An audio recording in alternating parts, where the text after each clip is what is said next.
A group of high-level hunters brings the carcass of a massive beast back to the city, and a crowd instantly gathers around them just for the chance to touch a real monster at least once in their lives. But then one guy steps forward and does something nobody expects. He simply absorbs all of the monster's power, energy, and abilities. He takes the monster's essence and inserts it directly into his chest. An unimaginable pain tears through his body as the transformation begins. Every bone in his body breaks and reforms stronger than before. His muscles rapidly grow, and within just a few minutes, his strength and speed become absolutely monstrous. So how did he gain the ability to absorb the power of monsters? It is the middle of the night, and he has to survive against a ferocious, wolf-like beast with nothing but a worn-out dagger. The creature lunges, but Chumo ducks just in time to save his own skin. Thanks to the residual memories of the body's previous owner, he knows exactly what these things are. It is the year 2200 on a planet called Blue Star, and the world is on the brink of total collapse. Space rifts have opened across the globe, unleashing countless ferocious beasts that hunt humanity for sport. On the bright side, during the initial chaos, humans discovered they could absorb a mysterious energy called Yuan-Ki. This energy grants superpowers, allowing them to fight back, and the superheroes of this world are known as warriors or martial practitioners. These warriors establish survival bases within the wasteland, constantly hunting the beasts. Chumo, having just been killed by zombies in his previous life, finds it ironic to wake up in yet another war zone.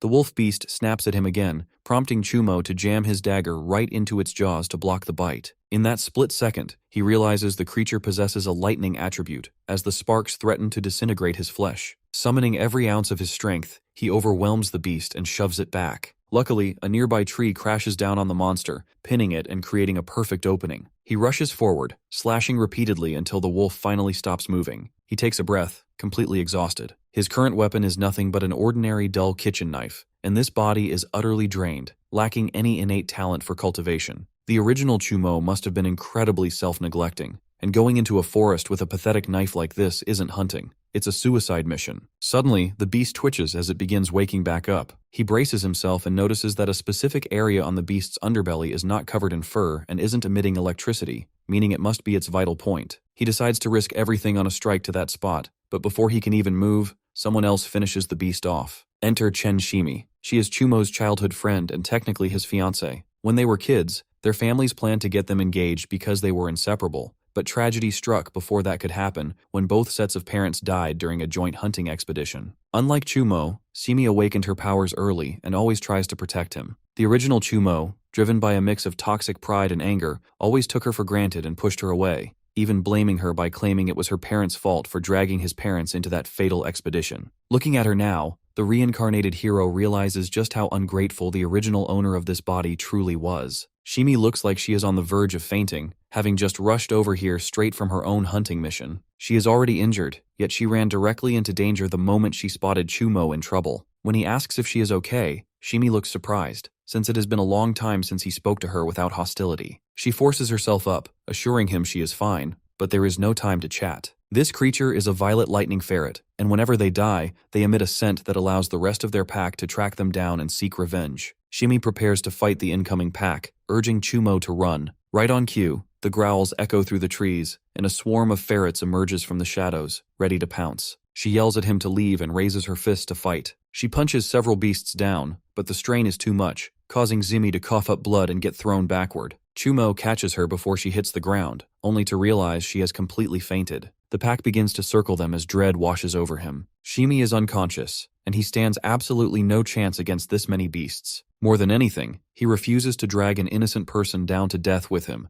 just like what happened in his past life. He desperately needs a way to survive, because he didn't get a second chance at life just to die immediately. As his hand rests on the dead ferret, a strange glow emanates from his palm, and the system announcement states that the hoarding system has been activated. Chumo has no idea what a hoarding system is, but a notification immediately pops up asking if he would like to absorb the violet lightning ferret. With no other options, our boy takes the gamble and decides to absorb it. The system strips the beast's traits, granting Chumo an innate, secondary lightning attribute talent. When the system asks if he would like to integrate the talent, he immediately gives an affirmative answer. Instantly, purple lightning surges through his veins. The agonizing pain makes him scream, but the sheer force of the erupting electricity actually blows back the surrounding beasts. Now equipped with cultivation talent stolen directly from the monster, Chumo is ready for a rematch. He channels the lightning into his worn blade, and the electricity sharpens the edge to a razor point. He moves, and one by one he begins slashing through the pack. The power surging through his body completely numbs his pain, making him incredibly agile, and he can now clearly track the movements of the beasts. With his lightning-infused dagger, he effortlessly bypasses their fur and slices straight through their vital points, severing limbs without mercy. He doesn't know the exact tier or strength of his new talent, but relief washes over him as the last beast falls dead. As if answering his unspoken question, the system interface blinks to life to inform him of his new status. It shows that his basic strength sits at 1,527, but with the help of lightning attribute adding another 3,089 points, his total power skyrockets. Chumo's eyes widen in sheer disbelief as he realizes that with these numbers combined, his combat power already matches the mid-level martial disciple stage. The lightning attribute doesn't just give him a massive speed boost, it offers devastating offensive capabilities, proving that he didn't just survive, he just hit the absolute jackpot of talent. Chumo stares at the interface, realizing that his newly acquired basic strength of over 1,500 points is practically doubled thanks to his lightning attribute. Testing his limbs, he feels a surge of power rushing through his veins, making him feel significantly stronger than he ever did in his past life. Right on cue, a new notification flashes across his vision, asking if he wants to absorb the fallen ferocious beast. This confirms his theory. His system can harvest power from the corpses. He immediately initiates the process, and as the energy flows into him, he also acquires the beast's blood essence. In this world, blood essence acts as the condensed heart of a fierce beast, serving as a powerful catalyst to speed up body refining. Even though these specific ferrets are low-grade, the resource is exactly what his newly awakened body needs to build a solid foundation. However, a sudden prompt from the system halts his excitement, informing him that he has already exhausted his absorption limit for the time being. The system restricts him to absorbing only one target per month. On the bright side, the description notes that he isn't limited to just elemental powers. He can also absorb a target's martial arts talent or unique physical constitution. Reading this, Chumo decides he will have to choose his target next month with extreme caution, since wasting a slot on low-level corpses isn't optimal for long-term growth. For now, he pushes the thoughts aside and scoops the unconscious Jimmy into his arms. He prepares to head back to the survival base, making sure to drag the beast carcasses along too, since their meat is highly nutritious and valuable. After a while, they reach their home. Shimi is trapped in the middle of a nightmare. In her dream, she desperately tries to save her fiancé, but he rejects her help out of spite and ultimately gets slaughtered by the ferocious beasts. Gasping for air, her eyes snap open, and the first thing she sees is Chumo sitting right in front of her. Before she can panic, he casually tells her that the soup will be ready shortly and that they can eat soon. A little while later, he starts setting the table. Watching him move around, Shimi can hardly believe her eyes, unable to comprehend that this is the same guy who cooked a meal and carried her all the way back from the dangerous woods. Chumo simply brushes off her confused questions, asking who else would do it if not him, and urges her to start eating. They sit down, but the silence quickly becomes too awkward for comfort. Trying to break the ice with some small talk, Chumo lies and says that a passing exploration team was the one who actually saved them from the pack. Shimi stays silent, ignoring the excuse entirely. Finally finishing his food, he stands up and asks her to handle the dishes since the tension is making him uncomfortable. Before walking out, he reminds her to eat properly because the beast meat is packed with nutrients that will help heal her injuries. His sudden display of genuine concern leaves her completely stunned. For a second, Zimi genuinely wonders if she is still dreaming, and if she is, she decides she never wants to wake up. Meanwhile, Chumo retreats into his own room and reflects on the situation. The relationship between him and his fiancée is clearly at a freezing point, mostly because the old Chumo had absolutely no idea how to behave around her, and her defensive attitude didn't help either. Shaking his head, he decides to focus entirely on his own survival in this apocalyptic wasteland, knowing he can only truly rely on his own strength. To make sure he stays ahead of the game, the most important step right now is to increase his combat power. He then immediately begins to refine the ferocious beast blood essence circulating inside his body. The moment the refining process kicks in, a wave of pure agony washes over him, making him grit his teeth against the burning sensation. After what feels like an eternity, the intense pain finally begins to dissipate, and he manages to regain full control over his body. Recognizing that growth in this world requires a painful price, he clears his mind and concentrates entirely on his training, determined to completely refine the essence and push his boundaries even further. A month passes by in a flash, and Chumo spends almost every waking moment isolated in training, only breaking his solitude when it is absolutely necessary. Today marks yet another grueling session as he steps into his private training room to test his progress. He drops into a solid stance, and instantly, arcs of purple lightning begin to crackle and dance across his skin. Focusing entirely on precise control, he unleashes a lightning-fast strike toward a nearby vase. The blow is executed with such perfect finesse that the porcelain remains completely untouched, yet the sheer shockwave shears the petals cleanly off the flowers resting inside. While the attack proves his control over his elemental power is improving rapidly, he knows he still needs a lot more practice to master it completely. During this past month of intense isolation, he also manages to completely refine the ferret's blood essence, and he calls up his system interface to check the final results. The screen blinks to life, revealing that his basic strength has climbed to 2,134, and when combined with his thunder attribute, his total combat power now sits at an impressive 4,198 points. His baseline strength alone shot up by more than 600 points, a direct result of his meridians expanding all across his body to handle the larger energy flow, while the beast essence itself provided a solid, permanent boost of 400 points to his foundation. Despite the hard work paying off, Chumo knows there is absolutely no time to slack off or celebrate. The reality of this world is harsh,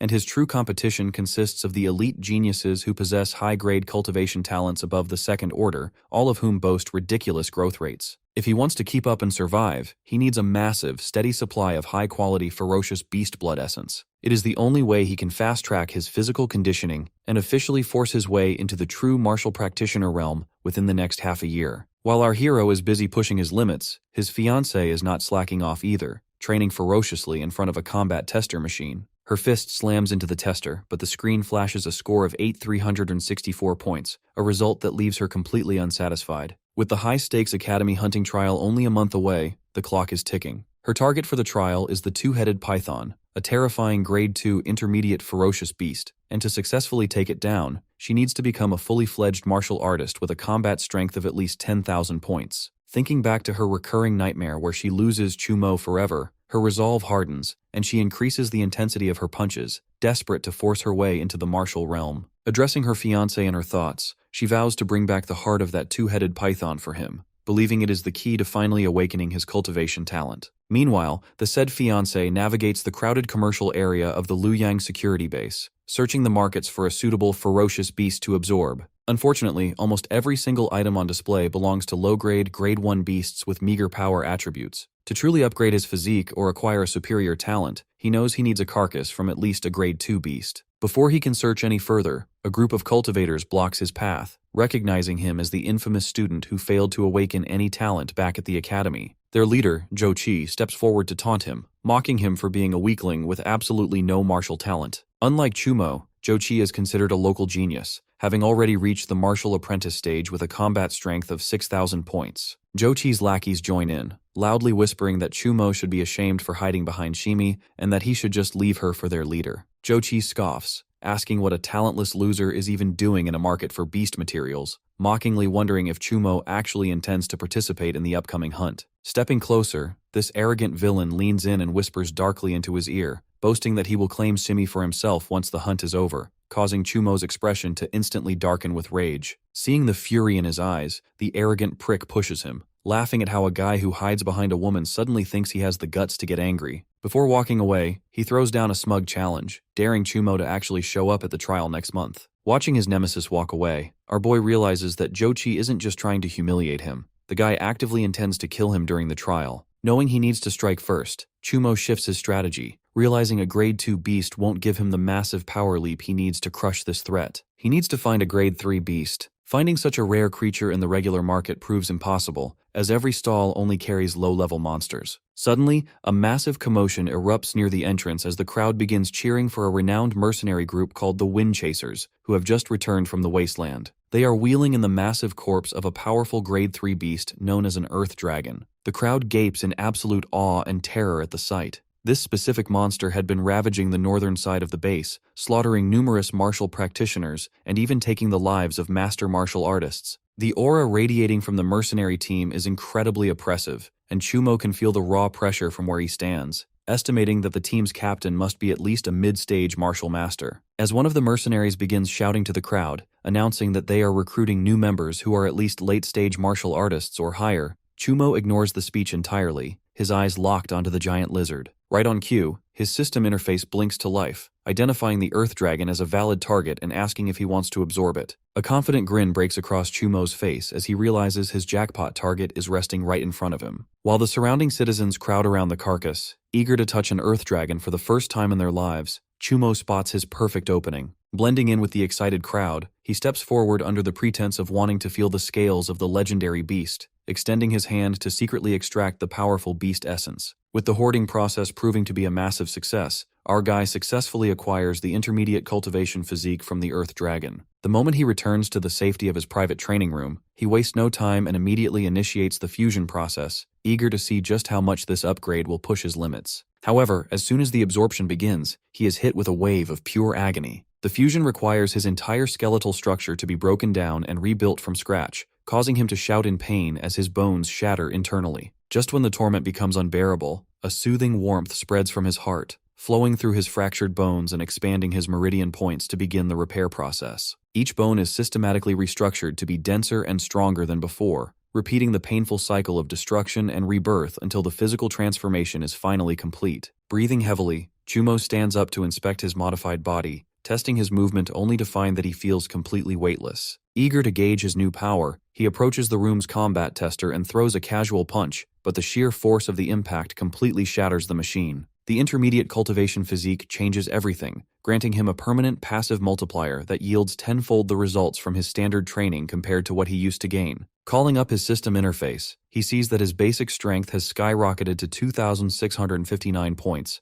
and when combined with his lightning attribute, his total combat power now sits at a massive 5,270 points. His cultivation speed is reaching ridiculous levels. At this blistering rate of growth, he feels completely confident that he will achieve the strength of a late-stage martial apprentice by the end of the month. As he closes the screen, his gaze darkens with cold determination. When the upcoming Academy hunting competition finally arrives, he will be the one doing the hunting, and Jochi will find out exactly what it feels like to go from the predator to the prey. Our boy studies at the Luoyang First Academy, which is the top martial arts academy in the Luoyang base, and boasts the most powerful faculty around. Students with exceptional talent become true warriors at this institution, but if they fail the fitness and talent tests, they get transferred to the lowest-ranked 5th Academy. To evaluate everyone's performance and reveal their true potential, the Academy organizes the hunting trial. Today is finally the day of the trial. However, everyone is currently busy worshipping Jochi, because this genius managed to gain 600 points in just a single month, a ridiculous feat,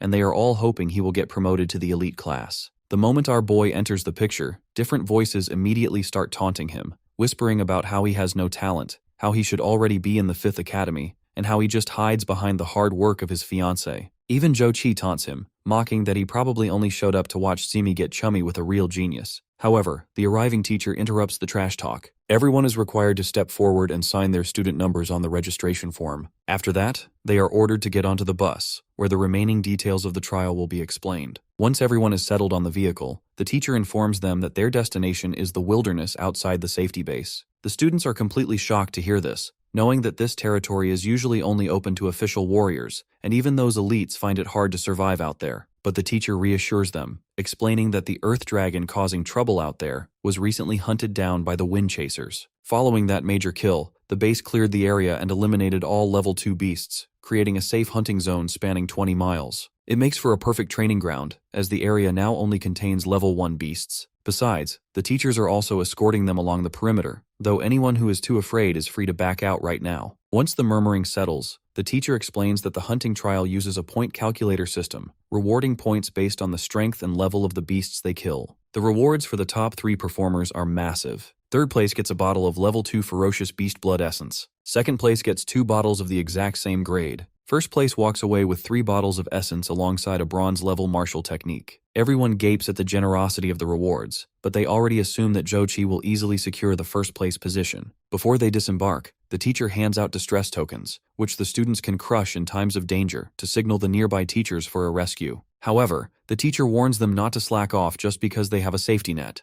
They will have a total of 5 days to hunt before heading back. Jochi is incredibly confident that he will claim the first-place prize. When one of his minion lackeys asks if they can tag along with him, Jochi just tells him to get lost. Meanwhile, our hero knows exactly what Jochi is planning. The guy wants to kill him during the chaos to have Shimi all to himself, especially since he has the backing of the prominent Joe clan within the base. However, Chumo already has his own plan to finish off this arrogant freak first. He knows Jochi will definitely venture deeper into the wilderness to harvest more points, and he intends to take full advantage of that exact situation. After a short drive, they finally reach the edge of the wilderness. They step down from the vehicle, and the teacher gives the signal for the trial to begin. Jochi and his crew immediately rush ahead into the brush. Watching them go, the teachers discuss how promising Jochi is, especially with the heavy resources of his family backing him up. Then, they notice our boy moving forward alone. The teacher warns him, pointing out that as a person without any awakened talent, he has a 1% chance of surviving even against a grade 1 beast. Chumo simply thanks them for their genuine concern and assures them that he is perfectly fine taking that 1% chance. Many martial artists venture into the wilderness to seek out spiritual energy,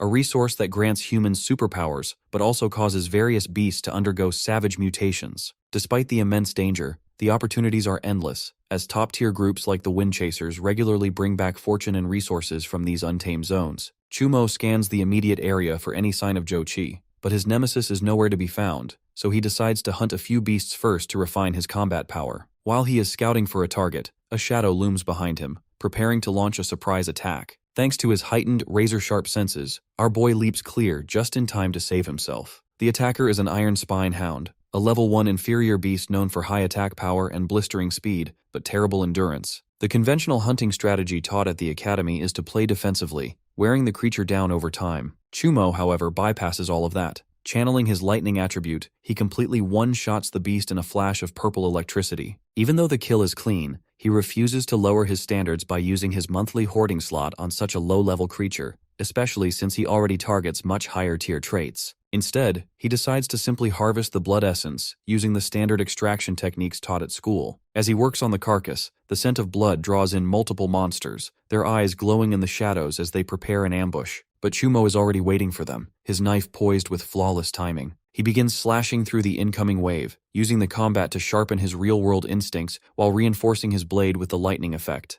The hours blur together as he hunts. By the time dusk settles over the wilderness, he successfully kills 7 beasts and collects blood essence from 5 of them, which is more than enough for a day's work. Finding a secure spot to take a break, Chumo decides to consume one of the harvested blood essence portions right away. The effect is truly incredible, pulsing through his body and pushing his physical limits just like the previous enhancements, making him wish he could chug these down constantly instead of waiting out the mandatory 3-day digestion interval. Right on cue, a desperate shout for help echoes through the trees. A panicked student runs toward him, pleading for assistance against a rampaging giant bear. Looking at the massive beast, Chumo instantly recalls his academy lectures. Wherever a level 1 superior bear roams, a hive of spirit bee nectar is almost always nearby. This rare nectar is exactly what he needs, as it has the unique property of accelerating the body's digestion rate, allowing a cultivator to bypass the standard waiting intervals between drinking fierce beast blood. The running student begs him not to crush his distress token, suggesting that they can team up to kill the bear and split the nectar evenly. Chumo merely tightens his grip on his dagger, his mind already made up. He has absolutely no intention of sharing. That nectar is going to be entirely his. The giant bear lunges forward, delivering a brutal blow that throws the other student completely away. The sight of his classmate being battered infuriates him, and he leaps into the fray, determined to bring the monster down. However, the initial clash makes him realize that the bear's raw physical strength is in a completely different league. Knowing a direct head-on struggle is suicide, Chumo adapts instantly, executing quick, calculated strikes while remaining highly cautious as he waits for a clean opening toward the beast's head or vital organs. Finding a momentary gap, he drives his dagger deep into the bear's forearm, causing the beast to roar in agony. But instead of incapacitating the monster, the sudden electric shock and stabbing pain only push the bear into a berserk state. The crazed animal unleashes a savage counterattack, and the sheer velocity of the swing catches Chumo off guard, slamming him hard against the dirt. In its berserk state, the bear's speed and offensive power effectively double, completely dwarfing Chumo's current active baseline. The massive beast rears up, preparing to stomp him into the ground. His stamina is draining rapidly, making it nearly impossible to keep up with the monster's explosive movements. Summoning every remaining ounce of energy, he barely manages to roll out of the way of the descending paw, though the sheer force of the near-miss blast still throws him several feet away. Refusing to back down, our guy relies on his survival instincts and decides to craft a desperate opening. The moment the bear lunges again, he slices directly across its eyes, temporarily blinding the creature with a spray of blood and sparks. With the beast's vision compromised, he needs to restrict its movement immediately. He leaps onto the thrashing monster, channeling all of his power into a series of heavy strikes against its legs. But as he drives the blade home, the bear swings blindly in a frenzy, connecting with a heavy blow that knocks the absolute wind out of Chumo's lungs. Lying on the ground, he wonders if he has finally hit the absolute limit of his current physique. But the thought of dying here snaps him back to reality. He didn't get a second chance at life just to fold in the dirt. Suddenly, a strange surge of warmth erupts within his core. He realizes it is the residual power of the beast blood essence he consumed earlier, Without even relying on the hoarding system's active slot, his body is naturally digesting the essence under extreme stress, giving his attributes a sudden, massive boost. This is his chance to turn the tables. The blind bear charges one last time, but Chumo leaps into the air, dodging the impact with ease. Infusing every drop of his lightning power into his fist, he delivers a devastating, thunderous punch straight to the beast's weak spot, finally collapsing the massive creature. Chumo drops to one knee, huffing and completely exhausted. A level 1 superior ferocious beast is considered a top-tier threat for a reason. Its strikes are lethal, and if it weren't for that sudden burst of blood essence absorption saving him at the last second, he would be done for. Catching his breath, his mind starts analyzing the battle, realizing that to overcome his current limitations, he desperately needs a wind element attribute. Combining lightning with wind would elevate his speed and combat power to an entirely new realm. Suddenly, a sinister aura washes over the clearing. Before Chumo can even stand up, a figure blurs through the trees at a ridiculous speed. It is Jochi, arriving on the scene so fast that Chumo instantly recognizes the tells of a wind attribute user. The arrogant genius steps into the clearing, looking at the dead bear with a smug, mocking sneer. Jochi immediately assumes that the beast was already severely injured by the previous students before Chumo ever arrived, concluding that our hero simply stole the kill from a dying classmate to take all the credit. Having wanted an excuse to eliminate Chumo anyway, Jochi smiles darkly, deciding he will take the giant bear's carcass, the hidden nectar, and his ultimate revenge all in one go. Jochi already maps out the exact story he will spin for the teachers,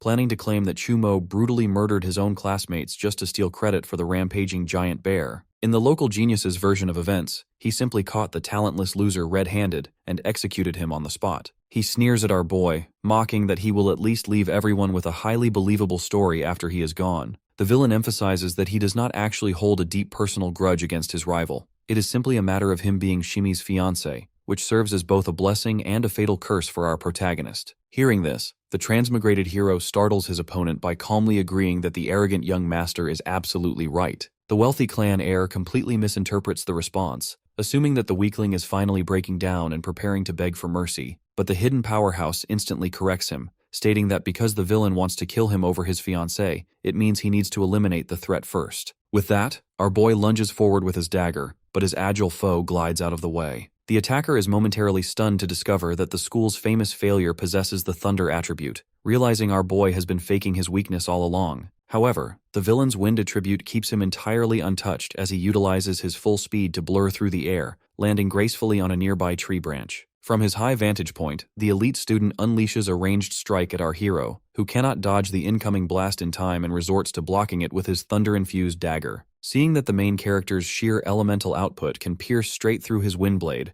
the fast-moving attacker rapidly shifts his position, realizing he cannot afford to take these attacks head-on. Resting against the tree bark, the young master grows increasingly agitated, utterly unable to comprehend how the school loser is suddenly operating at the late-stage martial apprentice level when he never showed an ounce of innate talent. Stepping forward through the brush, Chumo coolly remarks that appearances can be deceiving before preparing his next move. This fight is about to become the ultimate test of his precise control over the thunder attribute, the very skill the reincarnated warrior spent the entire past month practicing in isolation. Our hero unleashes a rapid succession of lightning strikes, forcing his opponent to internally admit that our boy's elemental control easily surpasses a standard late-stage martial apprentice. Even so, with the absolute evasion provided by his wind trait, the agile genius maneuvers around each bolt, rendering himself effectively untouchable. A split second later, the villain blurs directly behind our hero, shouting that it is over as his next strike connects, slicing across the protagonist's face. The villain follows up by relentlessly pressing his advantage, raining down wind blades from all angles. Chumo finds himself in a highly difficult situation. No matter how devastating his destructive output is, it remains entirely useless if it cannot actually connect with his target.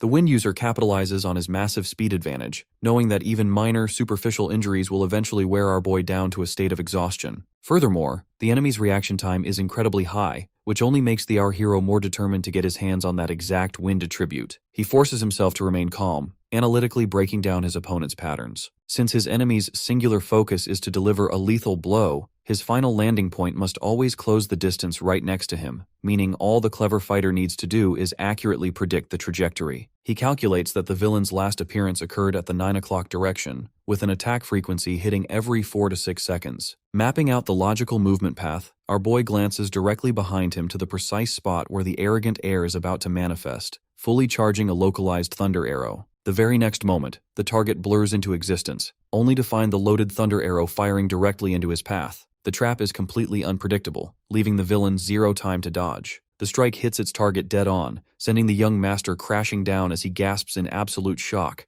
wondering how it is humanly possible for a piece of trash to best him. As our victorious hero steps forward to finish the job, a wave of terror washes over the fallen bully. He desperately tries to negotiate, offering the protagonist anything he wants in exchange for his life. When that fails, the desperate villain attempts to threaten him, frantically reminding our boy that his father is a powerful, late-stage martial practitioner who will relentlessly hunt him down. Our hero ignores the warnings entirely, stepping down heavily on his rival. As the defeated genius opens his mouth to beg one last time, our boy darkly tells him to shut up, driving his blade down and permanently silencing his nemesis. Right on cue, his system interface blinks to life, recognizing the fallen villain as a valid target and asking if he would like to initiate the hoarding process. Without a moment's hesitation, Chumo claims the wind attribute as his own. Finally securing the wind attribute he desperately wants, our hero decides to test out his new power. He cultivates the newly acquired element for a short moment, allowing the energy to settle before opening his eyes and taking his first step.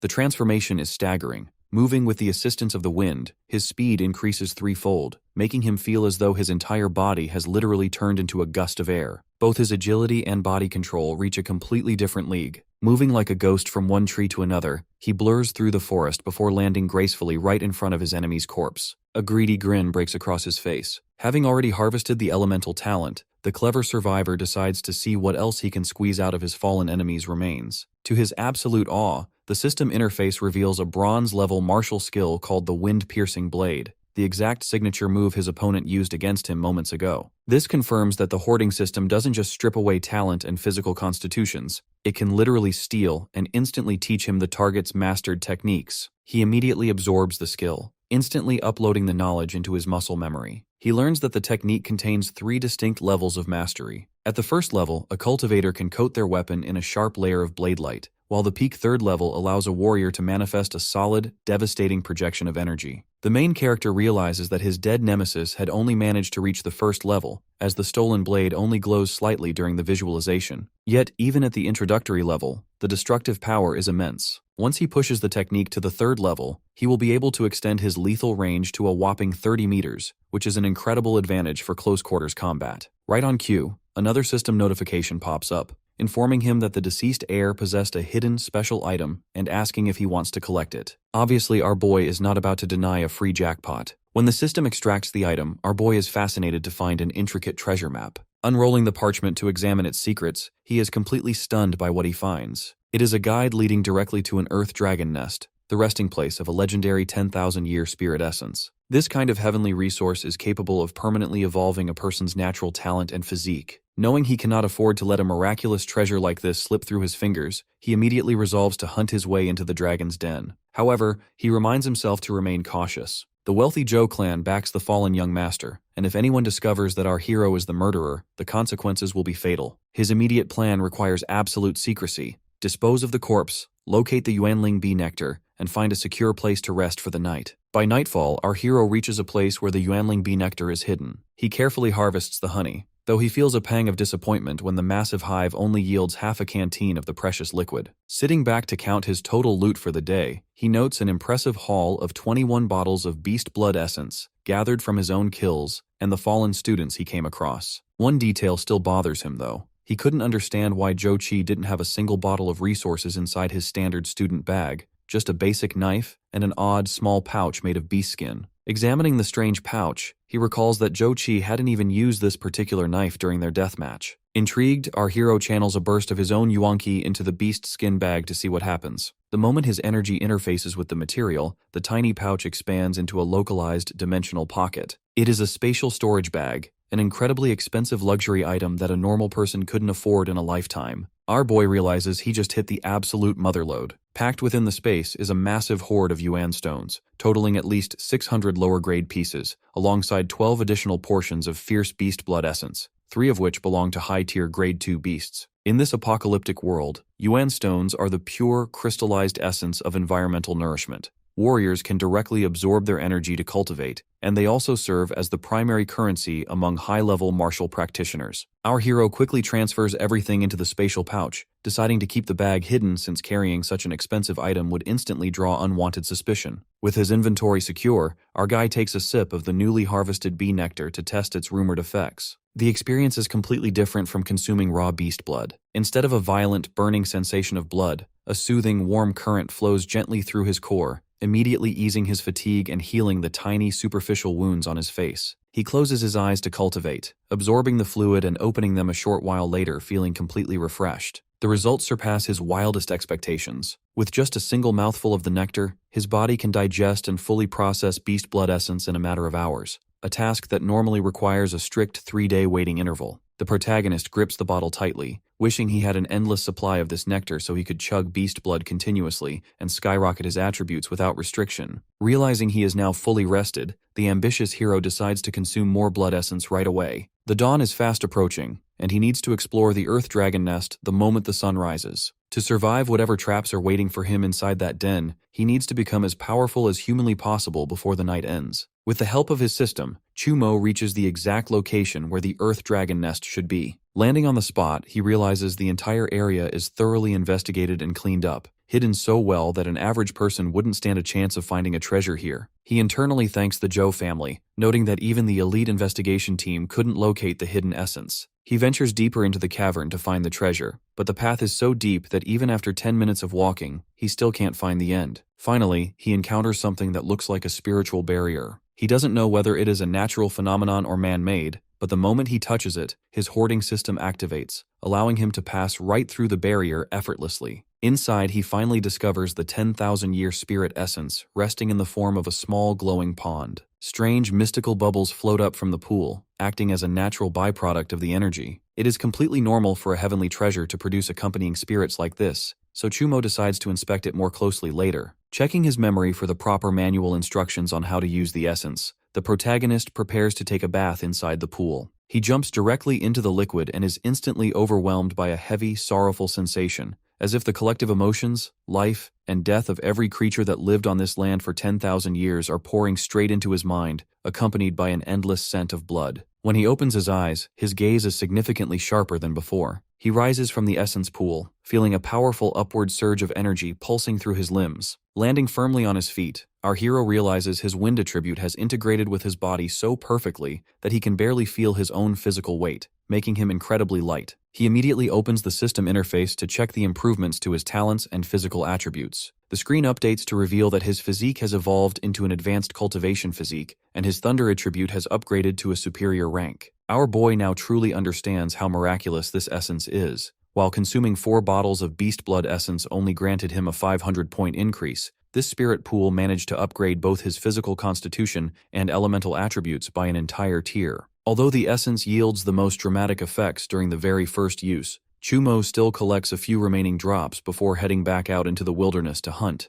since there are still 3 days left in the official academy trial. After the 3 days conclude, all the students gather at the edge of the forest to have their hunt points inspected by the instructors. One student manages to score 67 points, causing the crowd to gossip that he has a solid chance of taking second place, since everyone already assumes the top spot belongs exclusively to the missing young master. Suddenly, a collective shock waves through the crowd as our boy walks out of the brush completely unscathed. The students' disbelief multiplies tenfold when the instructors count his spoils, revealing an incredible score of 103 points. The crowd refuses to believe the numbers, whispering that a talentless loser must have just picked up these materials from leftover carcasses somewhere. However, as the trial time officially expires, there is still no trace of the Joe clan heir. Some of the faculty grow worried, speculating that the bully might be in serious danger. The lead teacher turns to our boy and demands to know if he saw Joe Chi in the woods, but he calmly denies ever crossing paths with him. The teacher loudly claims the boy is lying, arguing that a regular failure couldn't possibly harvest this many high-level beast materials on his own. Fortunately, another instructor calms the situation down, reasoning that even though the clan heir hasn't returned,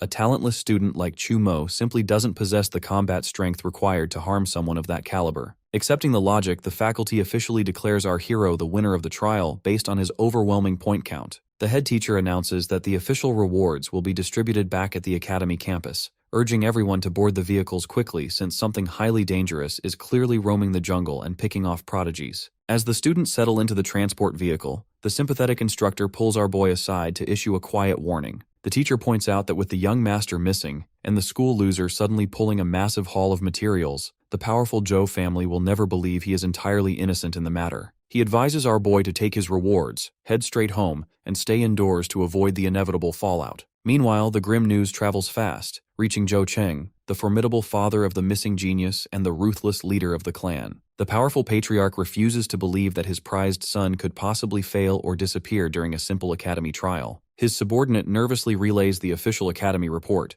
mentioning that the investigation teams can't even locate a body. The assistant then drops a crucial piece of information, revealing that our protagonist recently had a public clash with the young master over a girl, and that the very same boy just secured first place in the tournament. Hearing this, the patriarch's rage erupts, his grip tightens, completely crushing the skull of the fierce tiger beast resting under his hand before slamming the carcass in front of his subordinate. The furious leader darkly orders his men to bring the boy to his estate immediately, noting that if the teenager is truly involved, they must be extremely careful to secure the secret treasure he originally sent his son to find. After a few days, his beautiful fiancée comes back home only to find her partner nowhere in sight. However, she notices he left a fresh cooked meal waiting for her on the table, prompting her to ponder just how much our boy has changed recently. Before eating, she decides to sneak in some training. With the school-wide hunting competition just a month away, she is determined to break through into the true martial artist realm and hunt down the two-headed python for its valuable snake gall. As she walks around, her eyes catch strange electric burn marks on the table, leaving her wondering when on earth that happened. Meanwhile, her mysterious fiancé is hidden away in an abandoned area on the outskirts of the safety base. Thanks to his massive hoard of loot and grueling training, his total combat strength has reached an astronomical 19,700, though his baseline strength sits right at 9,900. Despite these impressive numbers, our hero is a bit disappointed. He managed to hit the 9,900 baseline 15 days ago, but his progress has completely stalled since then, preventing a clean breakthrough. To shatter this bottleneck, the protagonist decides to practice the reward he claimed from the hunting trial, a bronze-level movement technique known as the cloud step. To execute it, he needs to gather the majority of his elemental energy into his feet, while dispersing the rest evenly throughout his body. He attempts the footwork, but immediately stumbles. The technique is incredibly demanding. He doesn't just need to channel elemental energy, but he also has to synchronize his breathing, mobilize his entire muscular system, and even control his heartbeat during rapid bursts of movement. Trying a second time, our hero realizes that while this would be completely out of league for an ordinary warrior, his newly hoarded wind attribute makes it a tailor-made technique just for him. He practices the forms repeatedly, slowly gaining a grip on the concept, realizing it is the perfect tool for short-distance repositioning combined with a deceptive illusion effect. Once he finishes his session, our boy prepares to head back to the city. But the very next moment, his heightened senses tingle as a figure blurs through the air, landing heavily right in front of him. It is old K. Nian, a loyal, dangerous subordinate of the Zhou family.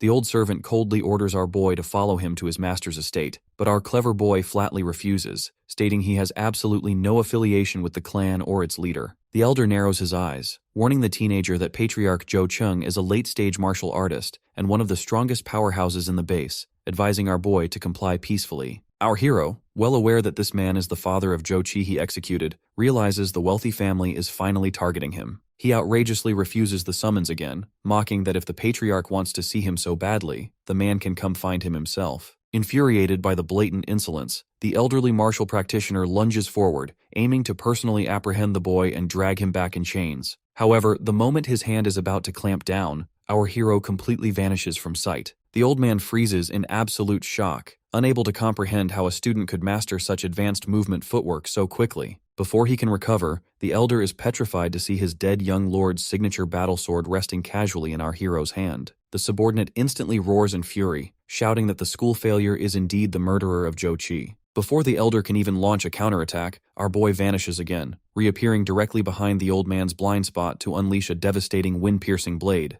The old servant goes completely berserk upon seeing the trash not only wielding his young master's blade, but executing the exact technique the young lord used to favor. Channeling his own elemental fury, the elder unleashes his signature Crimson Hawk Claw. Chumo steps into the strike, using his wind attribute to block the incoming heat. The old man is determined to overpower the boy and beat the truth out of him. but his fire technique only possesses the raw output of an early-stage martial artist. Since our hero's baseline is significantly higher, the elemental matchup causes the fire to violently backfire against the superior wind control. The old man manages to desperately force his way through the slipstream, driving his claw toward our boy's chest, but he walks right into a trap. Smiling coldly, our dude effortlessly sidesteps the strike, grabs the old man directly by the face, and unleashes his thunder attribute, literally roasting the early-stage martial artist alive. Standing over the lifeless body of the elderly practitioner, our boy realizes his current combat capabilities easily match a mid-stage or even a late-stage martial artist. However, a massive crisis is still looming in the form of Zhou Cheng. The patriarch has been firmly anchored in the late-stage martial artist realm for several years now, meaning a direct head-on clash is still outside our hero's current league. Realizing he needs to become a full-fledged martial artist as fast as possible to survive the clan's wrath, he prepares to head back into the deadly wilderness to permanently break past his physical limits. The next day, our boy's very first stop is the martial arts supply hall before he officially leaves for his hunt. This bustling hub acts as the main marketplace for martial practitioners, a place where they can trade rare materials, gather information, and accept high-reward tasks posted by different powerful forces and individuals. He enters the hall with a clear goal in mind: purchase the essential medicines, weapons, and survival supplies needed for a long trek. To streamline his shopping, he heads straight into the Jade House to buy everything in one go. Once inside, a helpful shopkeeper guides him through the absolute necessities required to survive out in the deep wilderness, recommending a comprehensive survival kit packed with specialized first aid gear and navigation tools. As he shows his spatial pouch to pay for the premium equipment, the salesgirl is in awe, secretly concluding that if someone this young has so much disposable cash, he must be an incredibly promising aspiring martial artist. Suddenly, a loud commotion near the shop catches his attention. A seasoned martial practitioner is loudly refusing a specific request to hunt a two-headed python, a task that strictly requires at least a mid-level martial artist to ensure survival. Whispers ripple through the crowd, revealing the tragic backstory of the client. She is an orphaned girl whose biological parents died in the wasteland, and now her foster mother is on the verge of death as well. The desperate girl is begging the passing mercenaries to fetch the heart of a two-headed python to cure her foster mother's illness. Unfortunately, she doesn't have the massive amount of money required to hire a high-level martial artist. All she can offer as a reward is a mysterious beast egg that is not going to hatch for 10 years. Hearing this, our boy decides to step in. With his current hidden strength, a grade 2 two-headed python is no longer a lethal threat to him. Coincidentally, the creature's habitat is located around the Dashu Mountain, the exact destination he is already planning to visit for his own breakthrough. Our hero walks past the skeptical crowd, approaches the girl, and calmly asks for the details of the task. She is completely taken aback, staring in disbelief that someone is actually willing to take her desperate mission. Our hero offers her a reassuring nod, telling her not to worry about a thing and to simply go home and wait for the good news. The entire hall is left stunned by his sudden display of goodwill, though a few cynical hunters scoff, whispering that our boy is probably just lying to get the noisy girl to leave the building. Meanwhile, an elegant lady and her elderly servant quietly observe our hero accepting the desperate task. When the old servant asks if they should step in and stop the protagonist from walking into danger,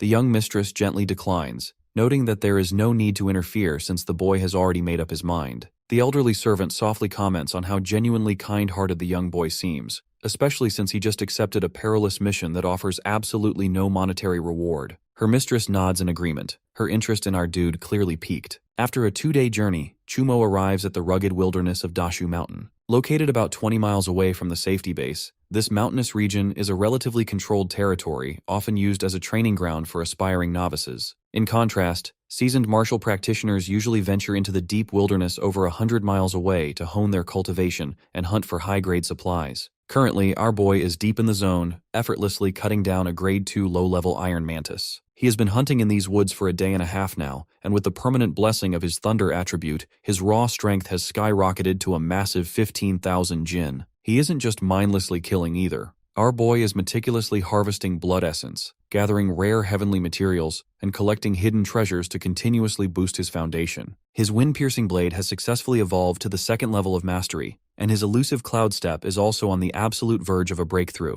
Suddenly, another mantis lunges from the brush to ambush him, but the protagonist instantly vanishes into thin air using his advanced footwork, reappearing a split second later to cleanly decapitate the insect with a flash of lightning. His strategy is clear. He needs to officially break through into the true martial artist realm first, before attempting to hunt the lethal two-headed python. Meanwhile, a massive commotion rocks the Luoyang First Academy. Today marks the official announcement of the general trial, and even the prestigious dean is making a rare personal appearance. The gathered students look around in awe, noticing several incredibly powerful, high-tier martial artists standing in the crowd. The dean, Shenjin, steps up to the podium and signals for silence. He loudly announces a massive twist. This year, the Luoyang base is joining forces with the Changfeng base to host a joint two-city trial. This means the upcoming competition will not only include their own peers, but also elite students from rival academies, martial arts institutions, and top-tier schools from the neighboring Changfeng base. An intense murmur ripples through the crowd. A joint trial on this grand of a scale means the competition will be fierce, and the danger will be dialed up significantly. The dean emphasizes that because the trial is being held across the entirety of Dashu Mountain, which contains highly treacherous terrain,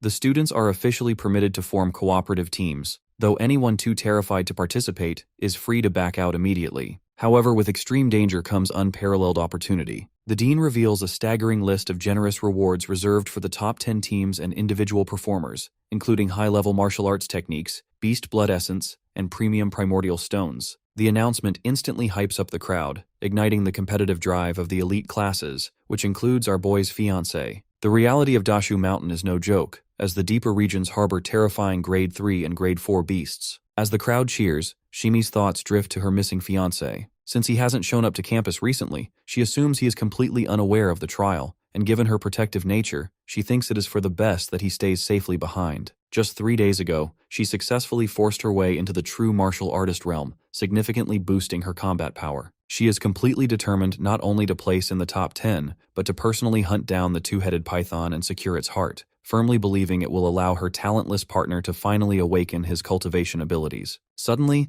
a loud disturbance breaks out near the courtyard entrance as a rude teenager named Xu Guang begins aggressively shoving Luoyang Academy students out of his way. This arrogant redhead is a renowned prodigy from the Changfeng base. He sneers openly, mockingly commenting that the Luoyang base doesn't seem to have a single decent fighter worth his time. His tag-along lackeys immediately join in with heavy flattery, loudly boasting that their leader possesses a high-level saber talent and has already conquered the mid-stage martial artist level. They proudly declare it an absolute honor for the local students to even breathe the same air as him, openly calling the entire Luoyang student body absolute trash. The blatant insult instantly provokes the Luoyang First Academy crowd, but before anyone can step forward, the arrogant prodigy unleashes a sudden, aggressive burst of blade energy from his weapon. The local students freeze, completely petrified by the sheer speed and lethal pressure of the unprovoked attack. Refusing to let her classmates get bullied, Shimi steps directly into the path of the energy wave, deflecting the pressure to shield her peers. She glares at the intruder, coldly reminding him that blatant violence is strictly prohibited on academy grounds. The redheaded is momentarily stunned and captivated by the sudden appearance of such a beautiful, capable fighter. Before the tension can escalate any further, an academy instructor loudly commands everyone to cease fighting and prepare for immediate departure. Stepping back into his line, the arrogant saber user is waiting to see her very soon out on the slopes of Dashu Mountain. Meanwhile, our boy is busy hunting a massive number of monsters in the deep zones of Dashu Mountain. He currently finds himself completely surrounded by an aggressive pack of beasts, mostly consisting of fierce tigers and thunder leopards. The silver lining is that he can already feel the bottleneck loosening. He is on the absolute verge of a breakthrough at any moment. To tip the scales, Chumo immediately consumes another portion of harvested beast blood essence. Sensing a momentary flicker of weakness during his transition, the surrounding predators crouch, ready to jump him all at once. But the next instant,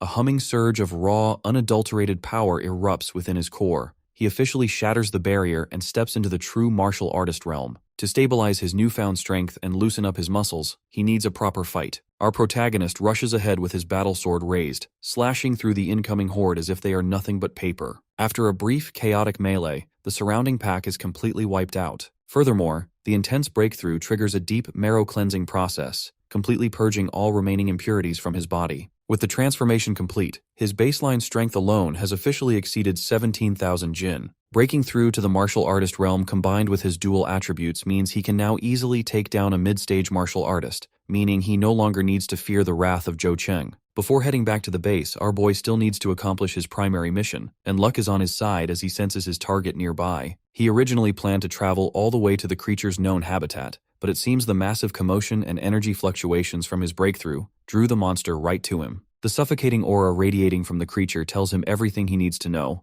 This specific two-headed python has already reached the advanced tier of Grade 2, making it comparable to a formidable late-stage martial artist. The serpent wastes no time and launches an immediate attack, One head spews a thick cloud of toxic poison directly at him, while the other head snaps forward, attempting to devour him whole. The protagonist leaps backward, narrowly avoiding the lethal jaws. However, the first head continues to spray a paralyzing venom that threatens to compromise his reflexes. Our boy immediately activates his wind attribute to blow back the toxic mist, while utilizing his advanced footwork to slip out of the danger zone. The mutated serpent is incredibly sharp, its dual heads moving in perfect synchronization to herd him into a corner, forcing him to constantly alter his momentum. One of the snapping heads manages to graze him, but luckily, it only tears through his clothes. At this rate, our guy realizes there is no point in holding back. Dragging this battle out will only wear down his stamina. Concentrating every ounce of elemental energy into his legs, our hero channels the residual energy from his recent breakthrough to execute the cloud step with maximum output. The technique blurs his silhouette, allowing him to move at blistering speeds as he charges the giant python in a ghost-like form. One of the heads opens its jaws wide, anticipating his exact trajectory, but the strike only meets empty air and ground dust. Taking full advantage of the split-second distraction, our boy swings his sword with perfect precision, successfully severing the first head and provoking a maddening roar from the remaining one. The surviving head thrashes in a panicked frenzy, spewing venom blindly in all directions. In this high-stress moment, the protagonist's footwork technique finally breaks through to its second level of mastery, instantly doubling his movement speed. To the remaining head, Chumo becomes completely invisible, his sheer velocity allowing him to effortlessly dodge the incoming poison sprays. Appearing directly in the monster's blind spot, our hero challenges the python to look at his blade. With a single, clean sweep, he beheads the final head, completely conquering the advanced Grade 2 threat thanks to his upgraded technique. With the battle won, Chumo moves in to claim his premium loot. He carefully extracts the pristine python heart required to fulfill the little girl's request, and manages to harvest 20 high-quality vials of blood essence from the massive carcass. He also decides to strip the durable serpent skin, noting that it will be incredibly useful for crafting protective armor gear. The grueling fight was well worth the effort, as the resource yield from this single advanced beast is easily worth 100 low-level Grade 2 monsters. His next immediate plan is to return to the martial arts supply hall to purchase more advanced techniques now that he is officially a full martial artist. However, his departure is abruptly halted by the frantic voice of a girl screaming for help. She is sprinting through the brush, desperately fleeing from a group of stray, ferocious beasts. The protagonist acts instantly, blurring past her to effortlessly finish off the pursuers in a matter of seconds. As the girl catches her breath, she recognizes him as the school's famous failure and Simi's fiancé. Our hero recognizes her too. She is Du Jing, a student from the academy's elite class.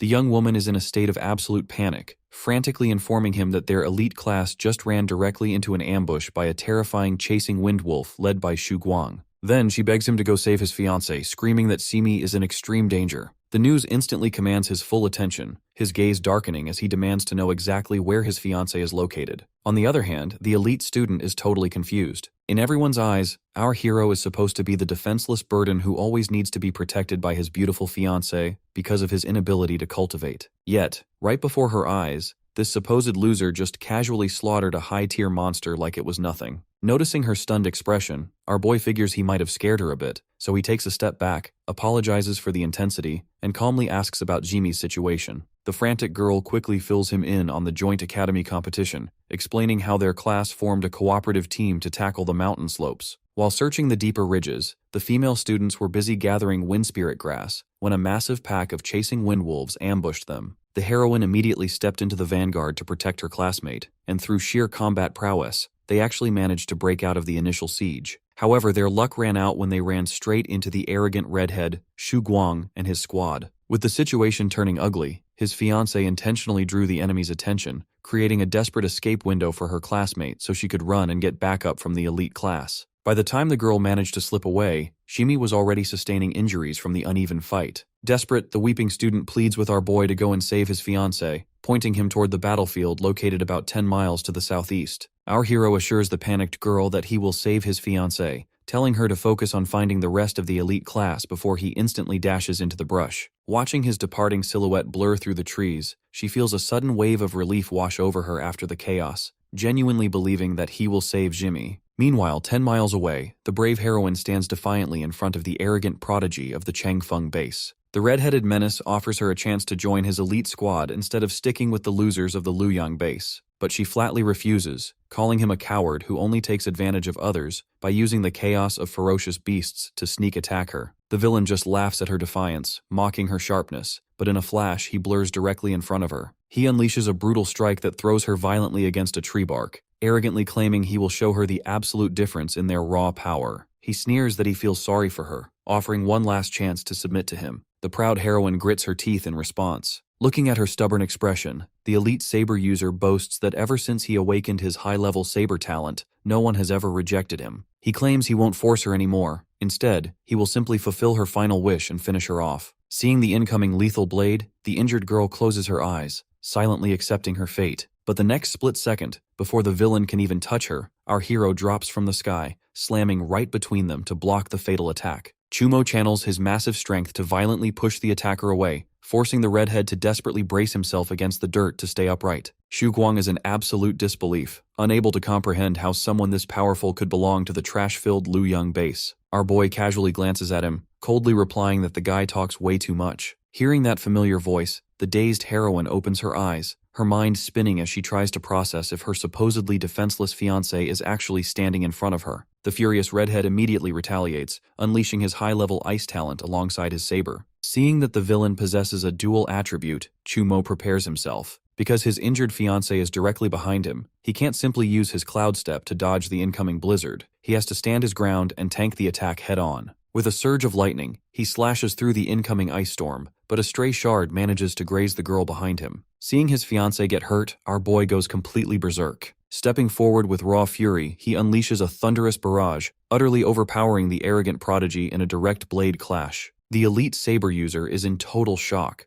On paper, our boy seems to possess the exact same level of physical power as him, so he cannot fathom how the protagonist is completely dominating the exchange. But our dude doesn't give him time to figure it out. In the next moment, his blade flashes, finishing off the arrogant freak once and for all. As the system blinks to life to hoard the fallen prodigy's high-level saber talent into his baseline strength, our boy stands victorious, proving that with his system, nothing is impossible. Now that his enemy is permanently out of the picture, it is time to check the loot. Just like the previous young master, the fallen prodigy also left a premium storage bag. Our boy's face brightens as he inspects the dimensional pocket, discovering that the bag holds tens of thousands of low-grade yuan stones alongside a massive hoard of high-scoring ferocious beast materials. Since his fiancé is already injured and can't continue hunting, he decides to simply hand this entire bag of spoils over to her so she can effortlessly secure a top score in the competition. His next move is clear. Clean up the red-headed menace's body after absorbing his abilities, and then carry the dazed heroine to a safe, secluded spot to avoid any immediate trouble. Activating his core, he initiates the process and successfully hoards the deceased elite's high-level saber talent into his own system. After a few days, Chumo finds a quiet clearing to practice his newly acquired weapon affinity. Testing his form with a single casual swing, he effortlessly splits a passing beast right down the middle. During this trial run, he realizes that the redhead didn't actually possess a natural ice attribute. Rather, the freezing frost was merely a secondary elemental effect generated by his high-level sword technique. The Changfeng prodigy was truly an exceptional fighter, having advanced incredibly deep into his saber arts. He even left behind an elite technique called the Frost Thunderblade,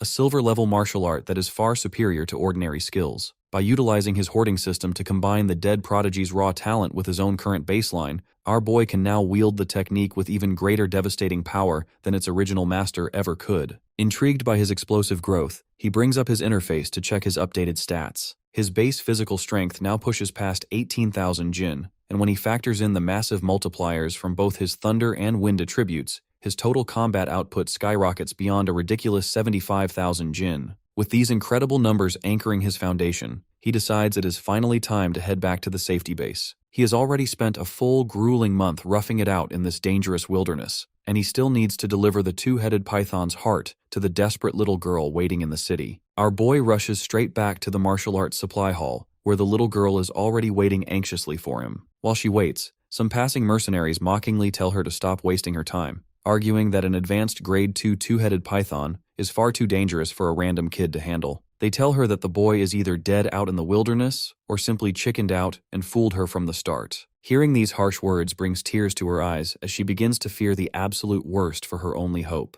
But the very next moment, the heavy entrance doors swing wide open, and the entire hall falls into an astonished murmur as our protagonist walks inside. He walks right up to the weeping girl and hands her the python heart, fulfilling his promise exactly as he said he would. Because the little girl's cultivation level is too low to verify the prize, an older appraiser steps forward to examine the organ. The man's eyes widen in absolute shock as he confirms that this is indeed a genuine two-headed python heart, but notes that it doesn't belong to a standard monster. This specific beast had already broken through into the advanced Grade 2 realm. Realizing the sheer magnitude of the feat, the grateful girl immediately hands over her reward, the mysterious, ferocious beast egg. As Chumo turns to leave, the little girl stops him, desperately wanting to know his true purpose for accepting such a deadly task when the reward she offered is widely considered completely useless, especially since it hasn't shown any signs of hatching for over 10 years. Our hero simply gives her a nonchalant smile, replying that he just wanted to help her out before walking away. Seeing a young warrior display such incredible strength and humility leaves the entire hall in absolute awe, with several independent hunters secretly wishing they could work under him. Watching his departing back, the little girl recalls the dark days when her biological parents died and the greedy people around her immediately began plundering her family's assets. That trauma had made her believe that trust is a dangerous luxury in this brutal world, but as she clutches the python heart, she watches him leave with a renewed belief that there is finally someone in this life she can truly trust. Now that his hunt is officially over, our boy needs a reliable place to exchange his massive haul of beast materials. After pocketing his share of Yuan stones, he immediately purchases a copy of the specialized martial artist realm Yuan power body forging method to kickstart his next level of cultivation. He also has his sights set on a brand new weapon. For this, he considers two options: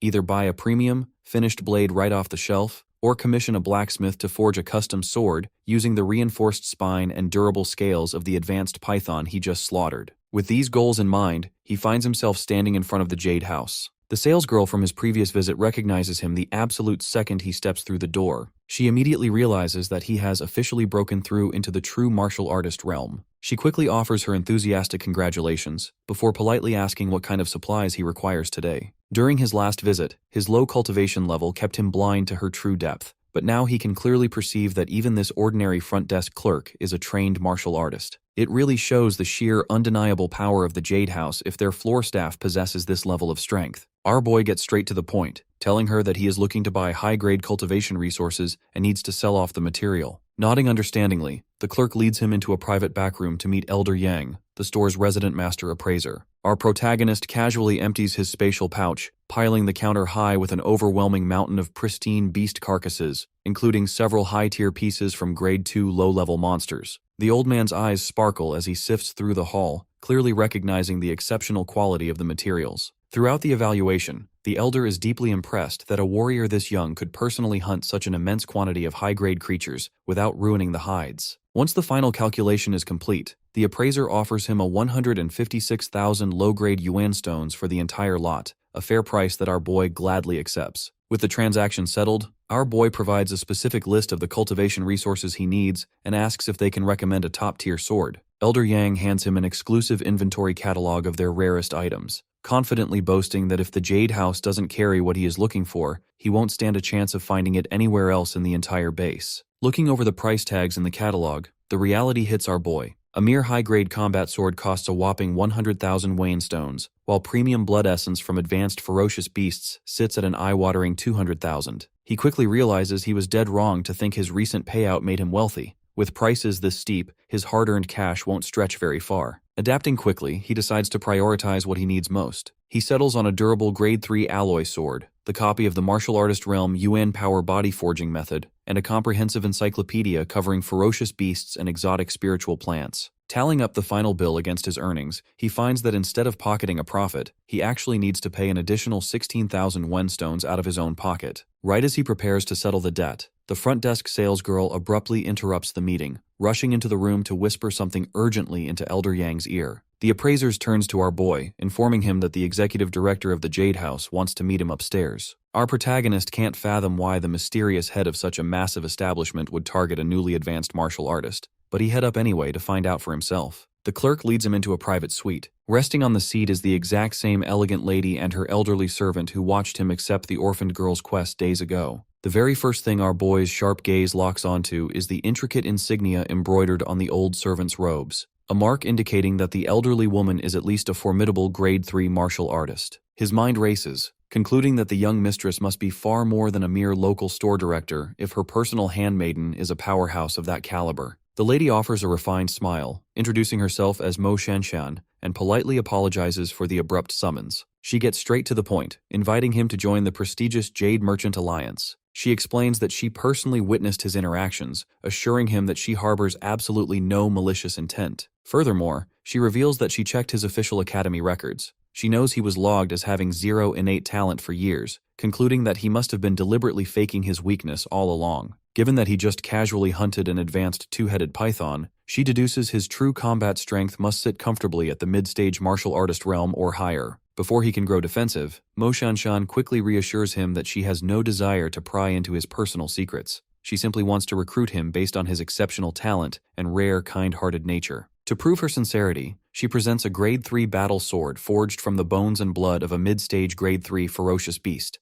a weapon vastly superior to the basic alloy sword he selected downstairs. Our boy looks at the pristine blade but states his position with absolute clarity. He is a lone wolf who refuses to be bound by strict corporate contracts or forced restrictions. Mo Shanshan nods gracefully, entirely understanding his need for freedom. Instead of a standard recruitment contract, she proposes a flexible cooperation agreement. She reveals that the true headquarters of the Jade Merchant Alliance rests in Jingling, thousands of miles away from the tiny Luyang base, possessing power that dwarfs this local branch. If he agrees to cooperate, he will hold the elite rank of an external consultant for the Alliance. This title grants him a substantial monthly allowance, access to exclusive in-house resource auctions, the right to explore rare treasure troves, and a permanent 20% discount on all merchandise. In return, his only obligation is to complete a single assignment for the Alliance whenever they require it, and even then, he is never forced to comply, holding the absolute right to reject or swap the task if it doesn't suit him. He weighs the options, realizing the terms are incredibly generous and don't compromise his autonomy. Seeing him hesitate, the young mistress assures him he doesn't need to give an immediate answer. To show her goodwill, she emphasizes that he can keep the premium Grade 3 sword as a meeting gift, and his entire purchase from downstairs will be completely free of charge. Our boy asks if she isn't afraid he will just take the free loot and still refuse her offer. Mo Shanshan brushes it off by stating that a mere 200,000 wen stones is pocket change to her organization, and she firmly believes a clever warrior like him will make the right choice. Recognizing a golden opportunity, our hero finally smiles and accepts the consultant token. The moment he leaves the suite, the elderly handmaiden, Elder Zhou, turns to her mistress in utter bewilderment. She asks why the young miss went to such extreme lengths, offering premium titles and free treasures to recruit a boy who, while talented, shouldn't warrant such massive favors from their high-level alliance. As she speaks, the old woman's eyes suddenly widen with a flash of realization. Mo Shanshan smiles knowingly, confirming her servant's sudden suspicion. The young mistress reveals that she possesses a rare, passive auxiliary perception talent, which activated the exact second the boy walked through the door. She felt a deeply familiar resonant energy vibrating from his core, dropping a massive bombshell as she whispers that our hero and herself are exactly the same kind of people. Meanwhile, at the Luyang Base First College Square, a massive crowd gathers for the official results announcement of the recent joint competition. A loud murmur ripples through the student body as the speakers declare Shimi the ultimate first-place winner. Under normal circumstances, Guo Kun, another top prodigy from the elite class, was heavily favored to secure the top spot. Aside from the scores, the entire campus is buzzing with intense gossip regarding her deadly encounter with Xu Guang,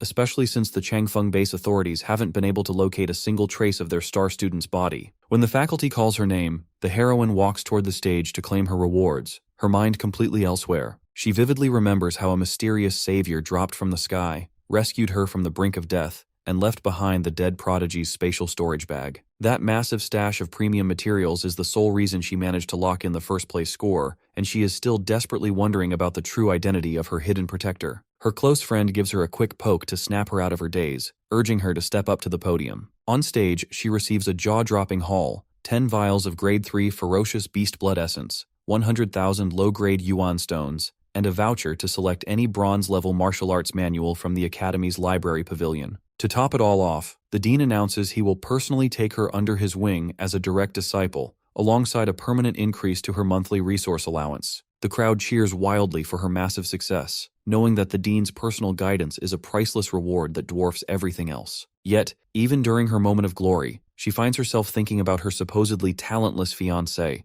wondering if she is just overthinking that he is her savior. Meanwhile, our boy is deep in training at his usual abandoned area outside the city limits, pushing his new weapon affinity to the limit. He unleashes the Frost Thunderblade technique, a single casual sweep of his weapon instantly encasing a dozen charging beasts in solid ice. The next second, a massive earthworm-like monster erupts from the soil to ambush him. Our hero doesn't blink, executing his advanced cloud step to effortlessly glide out of the danger zone. He immediately follows up with another burst of the Frost Thunderblade, driving a wave of freezing elemental energy deep into the earth. The expanding ice violently forces the subterranean beast out of the dirt, leaving it completely exposed and vulnerable on the surface. Without wasting a single heartbeat, he unleashes a sky-splitting blade, cleanly bisecting the massive creature. The sheer kinetic impact of the strike is so overwhelming that the residual shockwave blasts a gaping hole straight through a nearby concrete wall. Standing amidst the debris, the protagonist analyzes his current combat synergy. Mastering both the Frost Thunder Blade and the Sky-Splitting Blade completely doubles his chances against future high-tier enemies. A prodigy on the level of the dead redhead would now easily get finished off in a single shot. However, even though his swordsmanship talent has safely reached the master tier,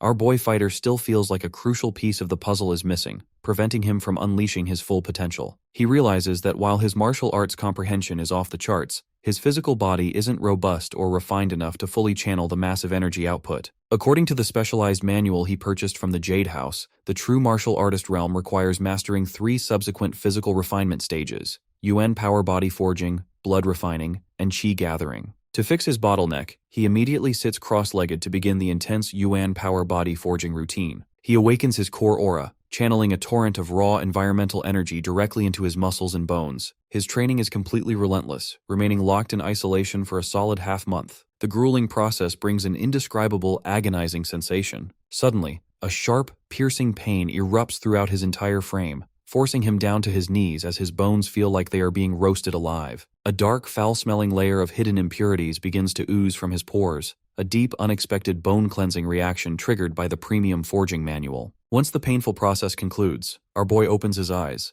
realizing his cultivation speed has increased more than 5-fold compared to his old basic training methods. At this progressive rate, he calculates he can easily break into the master martial realm within 3 short years. However, he still feels the pace is too slow. Patriarch Jo Chung has undoubtedly caught wind of his return to the base by now. While our hero no longer fears a direct encounter, he cannot ignore the reality that the wealthy Zhou family holds massive political influence and possesses enough capital to hire countless high-level mercenaries and experts to do their dirty work. To survive the looming storm, he needs to become significantly stronger, and fast. Over at the Zhou family villa, the atmosphere is suffocatingly dark. Patriarch Jo Chung listens intently to a detailed intelligence report regarding our boy's recent movements. After analyzing the timeline, the ruthless leader concludes that the teenager is incredibly clever and has definitely managed to get his hands on the miraculous treasure inside the Earth Dragon nest. The Patriarch knows the boy will be on high alert, meaning they need a flawless ambush when they finally move in to strike. With a cold, calculating expression, Jo Chung casually tightens his grip, instantly snapping the neck of the messenger pigeon resting in his hand before tossing the carcass aside. He darkly orders his subordinates to keep a round-the-clock watch on our boy.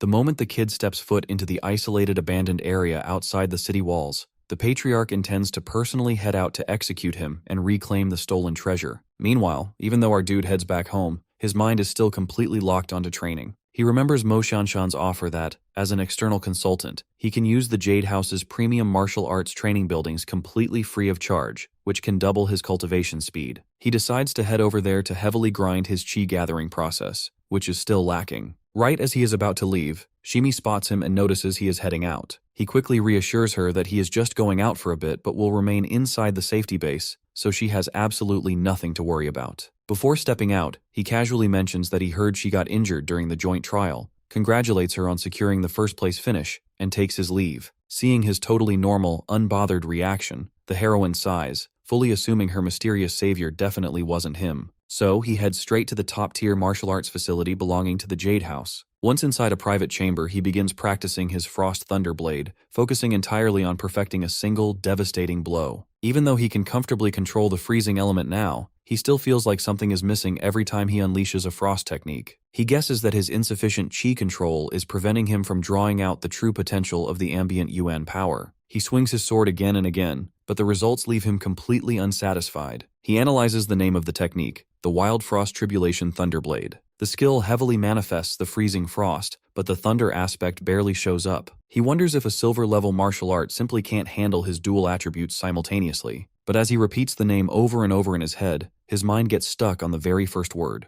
wild. Suddenly it hits him. It's not about the natural elements attached to the blade. It's about the pure, unadulterated wildness of the martial art itself. He realizes the wielder has to slice through everything in their path with absolute savagery, without a single shred of hesitation. The true execution requires him to completely abandon his defense and strike with absolute single-minded ferocity. In this state of mind, 1,000 chaotic strikes blend seamlessly into a single, cohesive flash, and a single swing carries the weight of 1,000 blades. The sole purpose is to drag the enemy into a fight to the death. Embracing this realization, he restarts his drill, unleashing a frenzy of attacks that makes his blade look utterly invincible. At dusk, he finally steps outside after his relentless training session. Right at that moment, 2 other martial artists are walking toward the building. They chat about how these premium structures seem completely unshakable, since they are reinforced with complex magic circles inside and out, making them vastly more stable than any standard concrete building. But as the 2 men get closer, their jaws drop in absolute horror. The entire reinforced training building has been completely shattered and reduced to rubble from the inside out. The facility guards instantly rush forward, weapons drawn and ready to apprehend whoever caused such massive destruction to Jade House property, immediately surrounding our boy. But before things can escalate, Mo Shanshan appears on the scene. She turns to our boy and asks if he has actually managed to touch the legendary swordsmanship realm. She can't believe the sheer level of genius standing before her.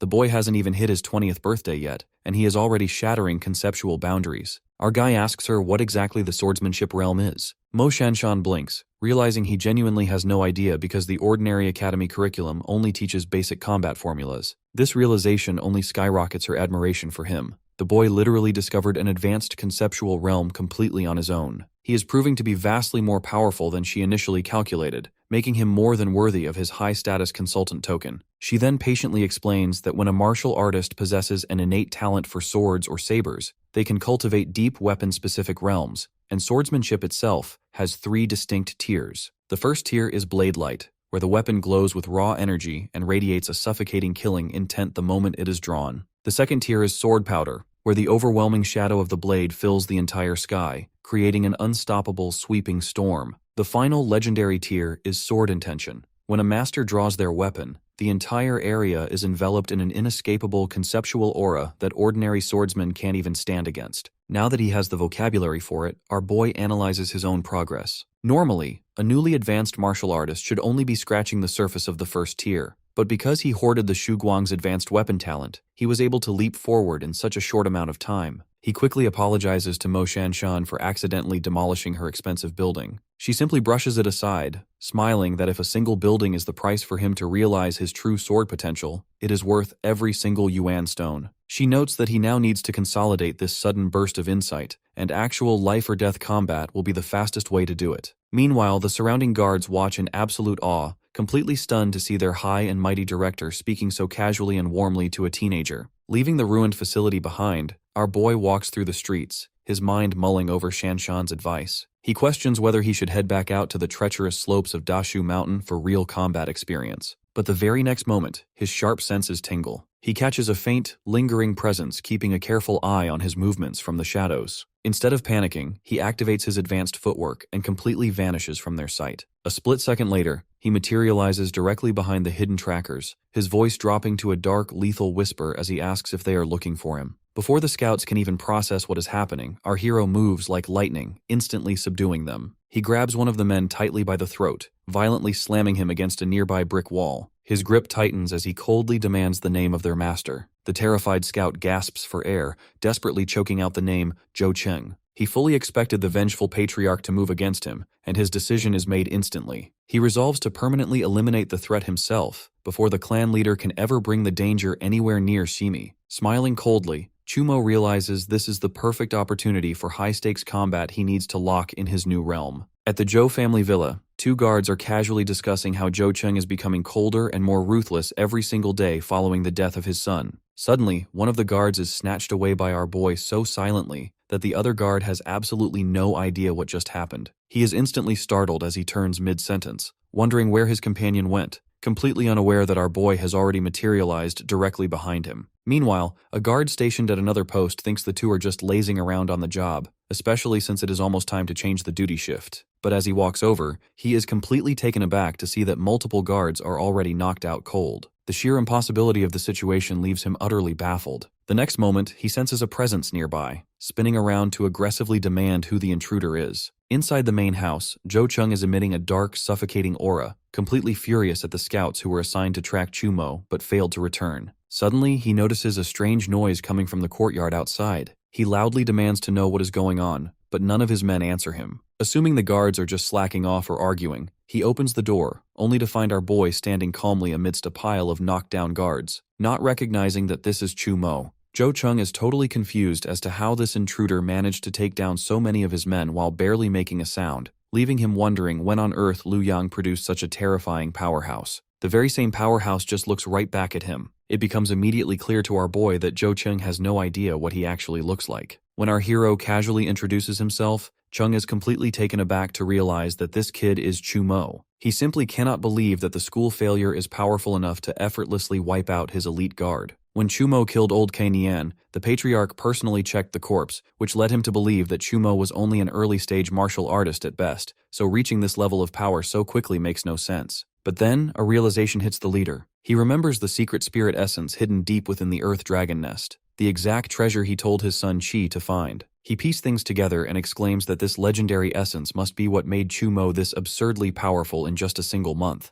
completely enraged because that miraculous treasure was originally supposed to belong to him. Jo Chung roars in absolute fury, unleashing a swarm of Yuan-made swords that fly straight toward our boy, screaming that he is going to slaughter the thief who stole his rightful opportunity. Watching the incoming barrage, our boy instantly notices that his enemy possesses an incredibly refined control over his Yuan power body. The display perfectly proves the patriarch's status as a veteran martial artist who has been anchored in this realm for years, utilizing his dense energy to manipulate the flying blades from a distance and maximize his attack range. However, our dude is already one step ahead. Before those lethal blades can even graze his skin, he manifests a dense shield of pure Yuan power around himself, effortlessly tanking the explosive impact. Jo Chung does not expect his opponent to wield such a potent protective barrier. Believing the youth must be exhausted from blocking his continuous five-pointed sword formation, the old man rushes forward to press the advantage, his primary blade flashing in his hand. But Chumo is entirely prepared. He activates his advanced cloud step, fluidly shifting his weight to dodge the lethal lunge. Stepping into the old man's blind spot, our boy counters, and the two exchange a relentless flurry of blows. The chaotic ring of clashing steel echoes through the villa, forcing Jo Chung to realize that Chumo's speed, reflexes, and raw output of Yuan power are not inferior to his own in the slightest. Seizing a momentary gap in the patriarch's stance, our guy unleashes a heavy strike that forcefully pushes the old man back. Jo Chung is slammed hard against a nearby wall, but as his back hits the structure, he quickly presses a hidden trigger brick. The mechanism immediately detonates a massive concealed explosion right beneath Chumo's feet, sending the younger warrior flying out into the open courtyard. Jo Chung pursues him instantly, blurring through the smoke to stand over him.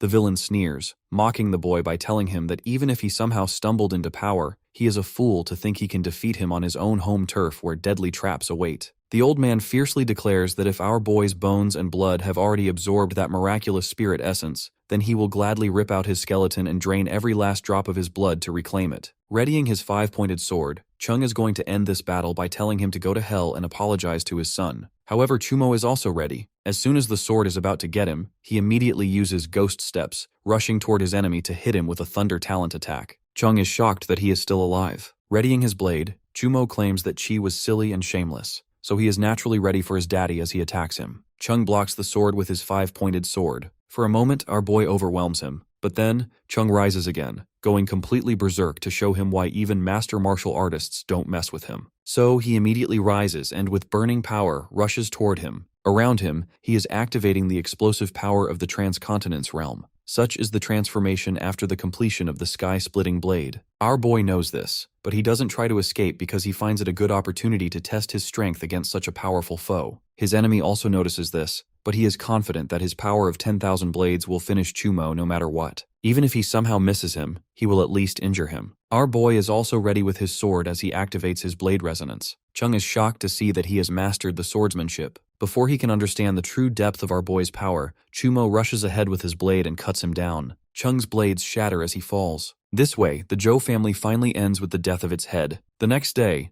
the Luoyang law enforcement team comes to the villa to investigate. The captain is taken aback to see someone as powerful as Jo Chung killed. His subordinate reports that all of the residents of the Zhou villa are killed with a single slash. Judging by this, the captain concludes that the murderer is a powerful swordsman whom they can't handle. So, he orders them to gather all the information immediately and report to the higher-ups for a decision. Meanwhile, at his home, our boy is quite satisfied after calculating all of the loot he gets from the Joe family. Now his next step is to focus on his cultivation as he strives to raise his realm quickly in order to reach the master martial realm. When he is gathering everything in his bag, the box with the egg is taken down. Opening it, he wonders why the egg hasn't hatched even though it's alive, especially since the average ferocious beast's egg hatches in 3 years. So he decides to use a few methods. He puts a drop of his blood on it so it recognizes him as its master. He infuses vitality, but it doesn't hatch, which frustrates him, so he decides to cook it. Then he angrily gives it his thunder, but nothing works. So he decides to give up for now. If it isn't going to hatch, he shouldn't have gotten it in the first place. It is better if he goes on to training. For this purpose, he is going to use the Wind Spirit Fruit, which enables a martial artist with the wind attribute to gain enlightenment, potentially enhancing their wind element. Finally, honing his wind attribute gives the best result.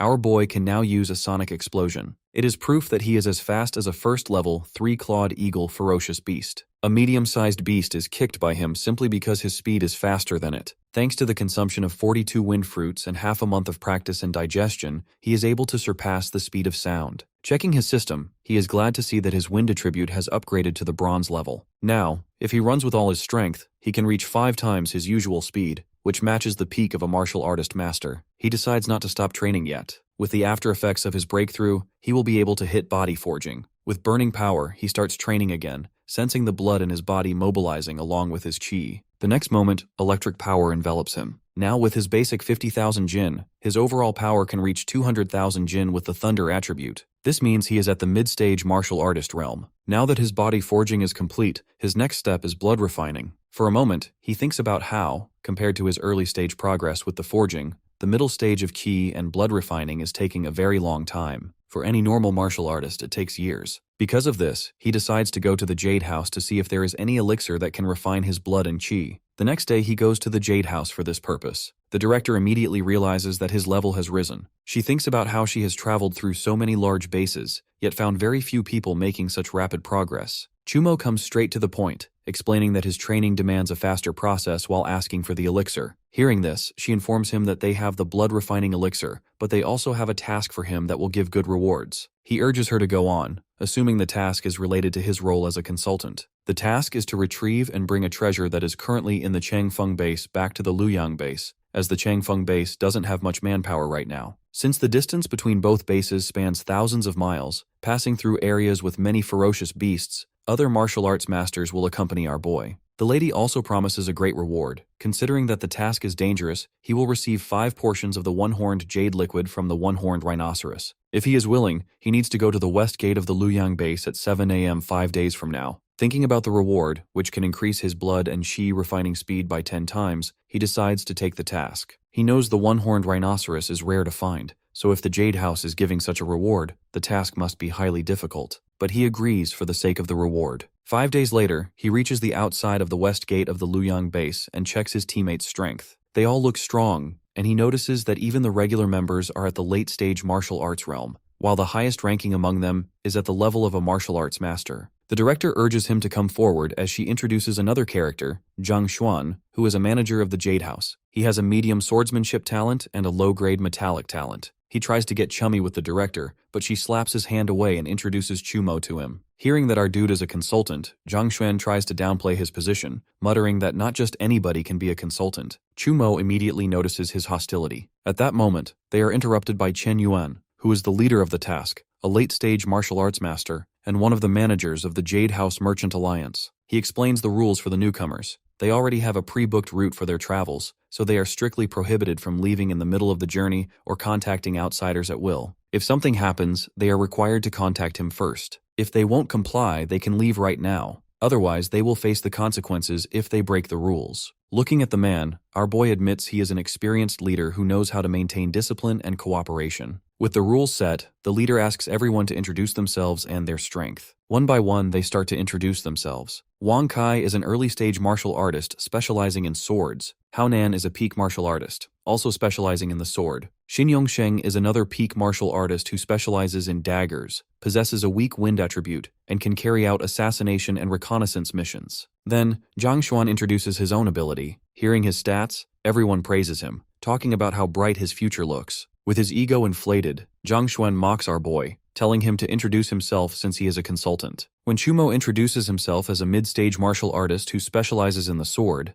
they can't believe that someone with such meager strength became a consultant. They instantly view him as a total burden. Zhang Xuan even goes so far as to mockingly ask him if they should just leave him behind to die during the journey if he slows them down. The director tries to remind Zhang Xuan that Chumo's qualifications were thoroughly evaluated by the Jade House before he was given the job, but this arrogant prick refuses to settle down. Instead, he challenges our boy to a fight, declaring that if he wins, Chumo won't be allowed to participate in the mission, and his consultant position will belong to Zhang Xuan instead. Burning with power, our dude accepts the challenge. The onlookers immediately judge that, with his mid-stage martial arts realm, our guy doesn't stand a chance against Zhang Xuan, who has reached the Blade Light realm, especially since his metal attribute increases his sword level to the next tier. The leader assures the director that he won't let Zhang Xuan hurt our boy, but she shows total confidence in our hero, knowing that when it comes to swordsmanship realms, Zhang Xuan is completely inferior to him. Oblivious to this, the arrogant prick tells the director he won't hurt our boy too badly. He rushes toward Chumo, wondering out loud what gave him the confidence to accept this challenge, and exclaims that he will defeat him. Our dude steps back to dodge the attack. In reality, this prick is a snake. He separates his sword aura into hair-thin needles. If our boy couldn't see them with his speed-seeing eyes, his meridian points would be cut off, and his martial arts career would be ruined. Chumo can't believe how ruthless this person is. Realizing Zhang Xuan is someone who should be eliminated, Chumo suddenly stops his movement. Everyone shouts, wondering why he stopped. Zhang Xuan, however, has another trump card in his arsenal. He uses his metal talent to create small steel needles to cut Chumo's meridian points. He goes in for the strike again, but this time, our dude grabs Zhang Xuan's sword blade with his bare hand and uses his thunder talent to break it easily. The next moment, Chumo takes his own sword, declaring that Zhang Xuan wanted to see where he gets his confidence from. With a strike of his thunderblade, he cuts off Zhang Xuan's meridian points instead. The leader confirms that Zhang Xuan is still alive, but now completely useless. After seeing this, everyone admits our boy's strength. With the conflict settled, they finally leave for their mission. They spend the next 4 days traveling. As usual, they take a break for the night but don't light a fire so they don't attract any beasts. They rotate guards to watch the camp every 2 hours. Xin Yongsheng admits that Chen Yuan's leadership is great, as they have traveled smoothly and avoided 80% of the ferocious beasts. Tomorrow they will reach the Changfeng base. Haonan agrees, mentioning that it is his first time on Chen Yuan's team too, but his sentence is cut short as someone kills him. The attack is so abrupt that they don't even have time to react properly. As Honan falls back without a sound, the group can't comprehend what just happened. Our boy raises his sword, knowing for clear fact that someone is out there. However, the strange thing is that he can't sense any airflow fluctuation or the trajectory of the attack. The leader urges everyone not to panic. Then, within seconds, another guard is done for. Xin Yongsheng shouts that there is a white shadow next to him. That same shadow turns to attack our boy as well, but he fortunately dodges it. Now that it is close, he can finally see the creature. The leader grows incredibly tense as he recognizes it. It is a blank weasel. Everyone is on high alert as multiple spaces tear open around them. Our boy tries to arch away from the thing and lands firmly on the ground. Wang Kai, on the other hand, is trembling, thinking they are completely done for since the blank weasel can travel through space. The leader tries to reassure him, stating it is just a level 3 ferocious beast. If they can find a flaw or take it on together, they stand a chance. He orders everyone to form a defensive circle, standing back to back, so the moment they spot the beast, they can attack it with all their might. Everyone complies. Chumo respects Chen Yuan's leadership tactics, recognizing that this formation gives them surveillance from all directions, but he still gets the nagging feeling that they are missing something. Suddenly, a guard spots something,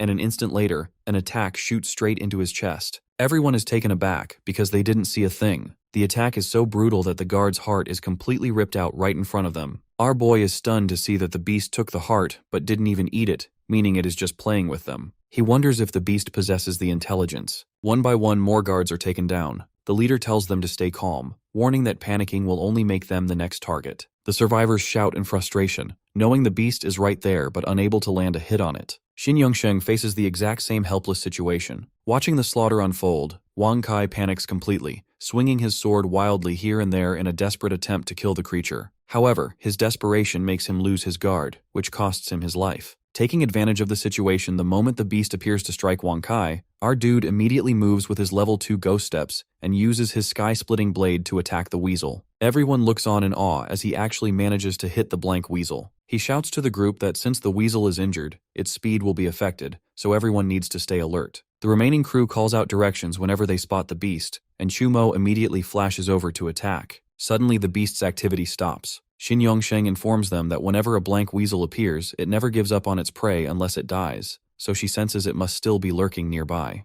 Meanwhile, our boy analyzes the situation. The beast must either be heavily injured or waiting to finish him with a single decisive blow. If it truly is intelligent, it will target our hero next, which means he can use himself as bait to kill it. Suddenly, Xin Yongsheng shouts to him that it is right above him. Taking the chance, Chumo immediately dodges the incoming attack and slashes downward. Everyone is absolutely shocked to see that he successfully manages to kill a blank weasel. Practically no one below the level of a martial arts master can survive an encounter with one. Even the leader admits that he wouldn't have survived the beast's attack himself, which makes him realize just how incredible the director's perception was to recruit Chumo. He sincerely thanks our boy for saving them. Our hero brushes off the gratitude, saying they are comrades in a life-and-death situation, prompting the leader to warmly start calling him brother from that moment on. The next day, they finally reach the Changfeng base, but they see absolutely no one. The leader finds it highly irritating because he sent word ahead to the head of the Jade House at Changfeng about their arrival, yet no one is there to greet them. Our guy also finds it incredibly strange that such a massive base is completely deserted. As they step further inside, they still don't find a single soul, which only increases his growing sense of dread. After a while, Lao Sun, the representative from the Changfeng base, comes over to greet them. When Chen asks why he is late and why he only brings 2 other members with him, Sun starts to explain but suddenly cuts himself off. Making a quick excuse, he sends the rest of the team to rest at the hotel while taking Chen away under the pretext of handling the handover procedures for the treasure. Watching them leave, our boy realizes something major must be going on at the base that Sun wants to discuss with Chen privately, far away from him and the others. Back in his hotel room, Chumo pulls out the corpse of the blank weasel. Since this creature has the rare ability to travel through space, he hopes to acquire the exact same skill to give his overall strength a massive boost. The next moment, he initiates the system absorption. As the space talent fuses into his core, his space perception talent immediately activates. With this active sense, he can clearly map out everything around him within a 50-meter radius. He wonders if he can actually teleport through space now, just like the blank weasel did.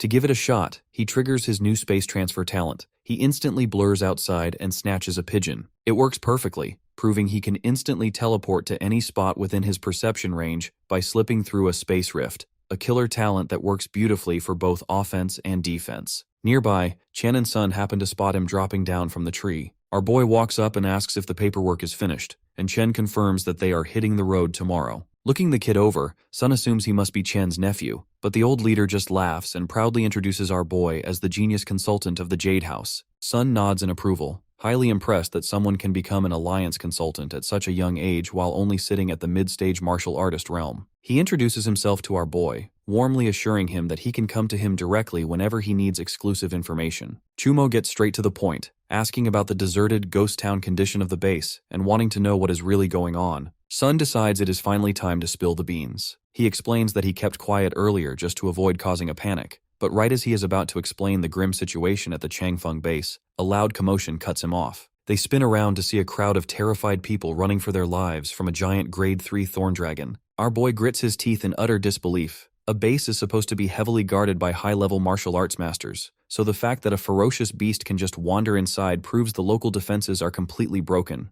The thorn dragon lets out a deafening roar and lunges, about to crush a helpless little girl. Activating his advanced ghost step, our boy rushes forward like a flash, blasting the beast back to save the child. He tosses the girl into Qian's arms to keep her safe before immediately turning back to hunt the monster down. Sun panics, worrying that a mid-stage martial artist like Chumo stands zero chance against a thorn dragon, a creature that even grade 3 warriors struggle to dent. But Qian just smiles, assuring him that our hero is definitely not some random, ordinary mid-stage fighter. Our boy charges ahead, using his level 2 cloud step to sprint straight up the dragon's thick scales. The monster thrashes wildly, trying to shake him off its back, but he manages to grab hold of one of its massive thorns to stabilize his grip. Using the thorn as a springboard, he launches himself high into the air, flying straight toward the beast's face. The thorn dragon looks up and spots him, but our hero is already channeling a massive thunder strike into his blade, ready to plunge his sword deep into the monster's skull. He plunges the sword in, channeling his thunder attribute, and the next moment, he pulls it out and lands firmly on the ground,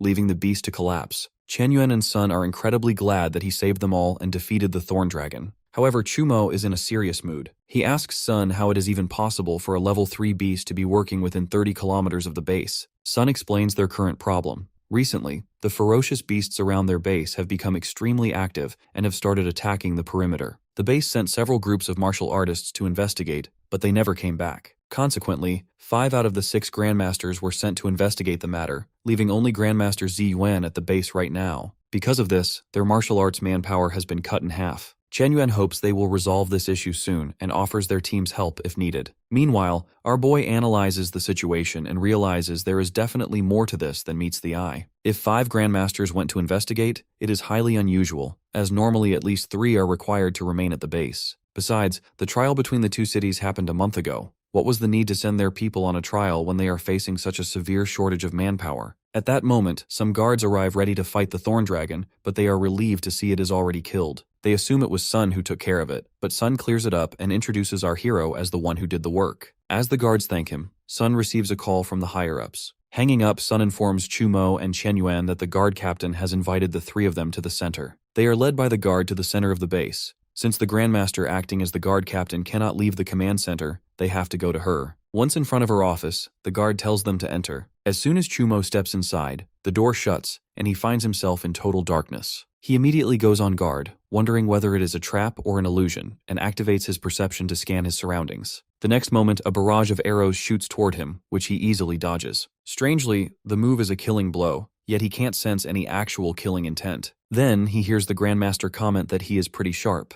Spotting her silhouette, he uses his space talent to instantly close the distance to her. When he attacks her position, he only breaks her chair. The woman is nowhere to be seen. Suddenly the lights turn on, and he hears the sound of clapping. The Grandmaster praises him, revealing that she was just testing him. Our boy, however, demands to know what this test is all about. At that moment, the door bursts open as both Chen Yuan and Sun rush in. Chen Yuan was quite worried about him when the door closed right after Chumo entered. The Grandmaster apologizes for frightening them, then explains her reason for the test. She needed to evaluate our boy's skills. In reality, they have discovered that the strange movements behind the ferocious beasts are man-made. The culprit's Yuan power contains a specific beast energy that is most likely to be detected under a sudden attack, and she had to ensure that she can trust Chumo. Now that the test is conducted, she can fully trust Chumo, especially since he is the reason so many people at the base were saved. Because of this, she offers him a spot on the special team of the Changfeng base guard. Chumo explains that they need to return to their own base this afternoon. Chen Yuan interjects, explaining that their secret treasure needs to be back at the Luoyang base today, otherwise it will become useless. If not for that, they would gladly stay and help. Understanding that the treasure must be delivered to an insider and recognizing the gravity of the situation, the Grandmaster decides to let them go. However, she offers an alternative. She invites our dude to become an external defense expert. This way, he doesn't need to stay at the base and only needs to come to their aid in life and death situations. In return, he will be funded 500,000 wen per year. Our guy gladly tells her that even without the position, he will be fine with helping them anytime since both bases are on friendly terms. After all, if the Changfeng base falls, it will endanger the Luoyang base as well. With everything settled, the Luoyang party leaves at their destined time. Seeing them off, the Grandmaster praises how well the Jade House Merchant Alliance secured such a talented boy for themselves. Sun agrees, noting that they always pay close attention to maintaining relationships with all parties, which is just an important part of doing business. Then her expression turns serious as they prepare to talk about real business. After their long journey ends, the team finally arrives at the west face of the Luoyang base, where Mo Shanshan is already waiting for them. Xian steps forward and hands over the secured treasure to her. Taking the item, she informs the group that their official rewards will be processed through Qian,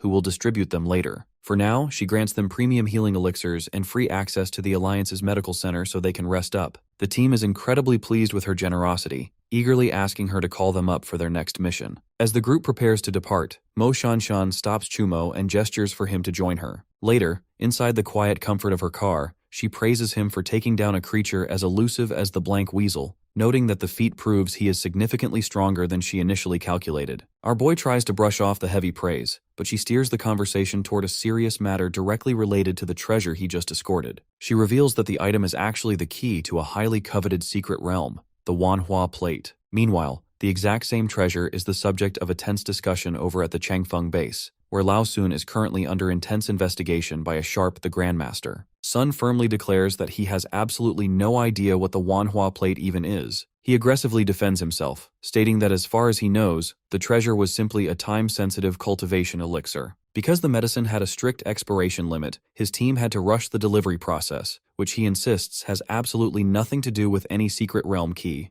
The interrogator tells him she isn't going to eat him alive, but notes that the Jade House forces are incredibly sharp. Through their own independent investigations, the Changfeng higher-ups know that the sudden, abnormal surge of ferocious beasts around their base is being caused by massive energy fluctuations, specifically the friction from the connecting point where the Manhwa secret realm overlaps with the present world. Knowing that a profit-driven woman like Mo Shanshan wouldn't move a finger without a massive return, they naturally suspect Sun helped her smuggle the key. Sun visibly trembles under the pressure but sticks to his story, flatly denying the claim anyway. Seeing his resistance, the woman changes her tactics. She proposes a deal. If Sun allows her to send 2 of her own operatives into the secret realm alongside his people, regardless of whether they make it out alive, she will slash the Jade House's local business tax down to a mere 5%. This massive financial incentive instantly catches Sun's interest. Unbeknownst to either of them, their highly classified meeting is being monitored from the shadows by a mysterious figure wearing a distinct, affiliated emblem on their clothes. 3 days later, back at his own house, our boy is relentlessly practicing his blood and chi refining stages. Testing his progress, he deliberately cuts his index finger, channels his inner energy, and flicks a single drop of condensed blood straight at the reinforced wall. The droplet flies with such terrifying velocity that it punches a clean, solid hole straight through the structure, acting exactly like a high-caliber bullet. The result proves that his blood has successfully refined into a mercury-like state,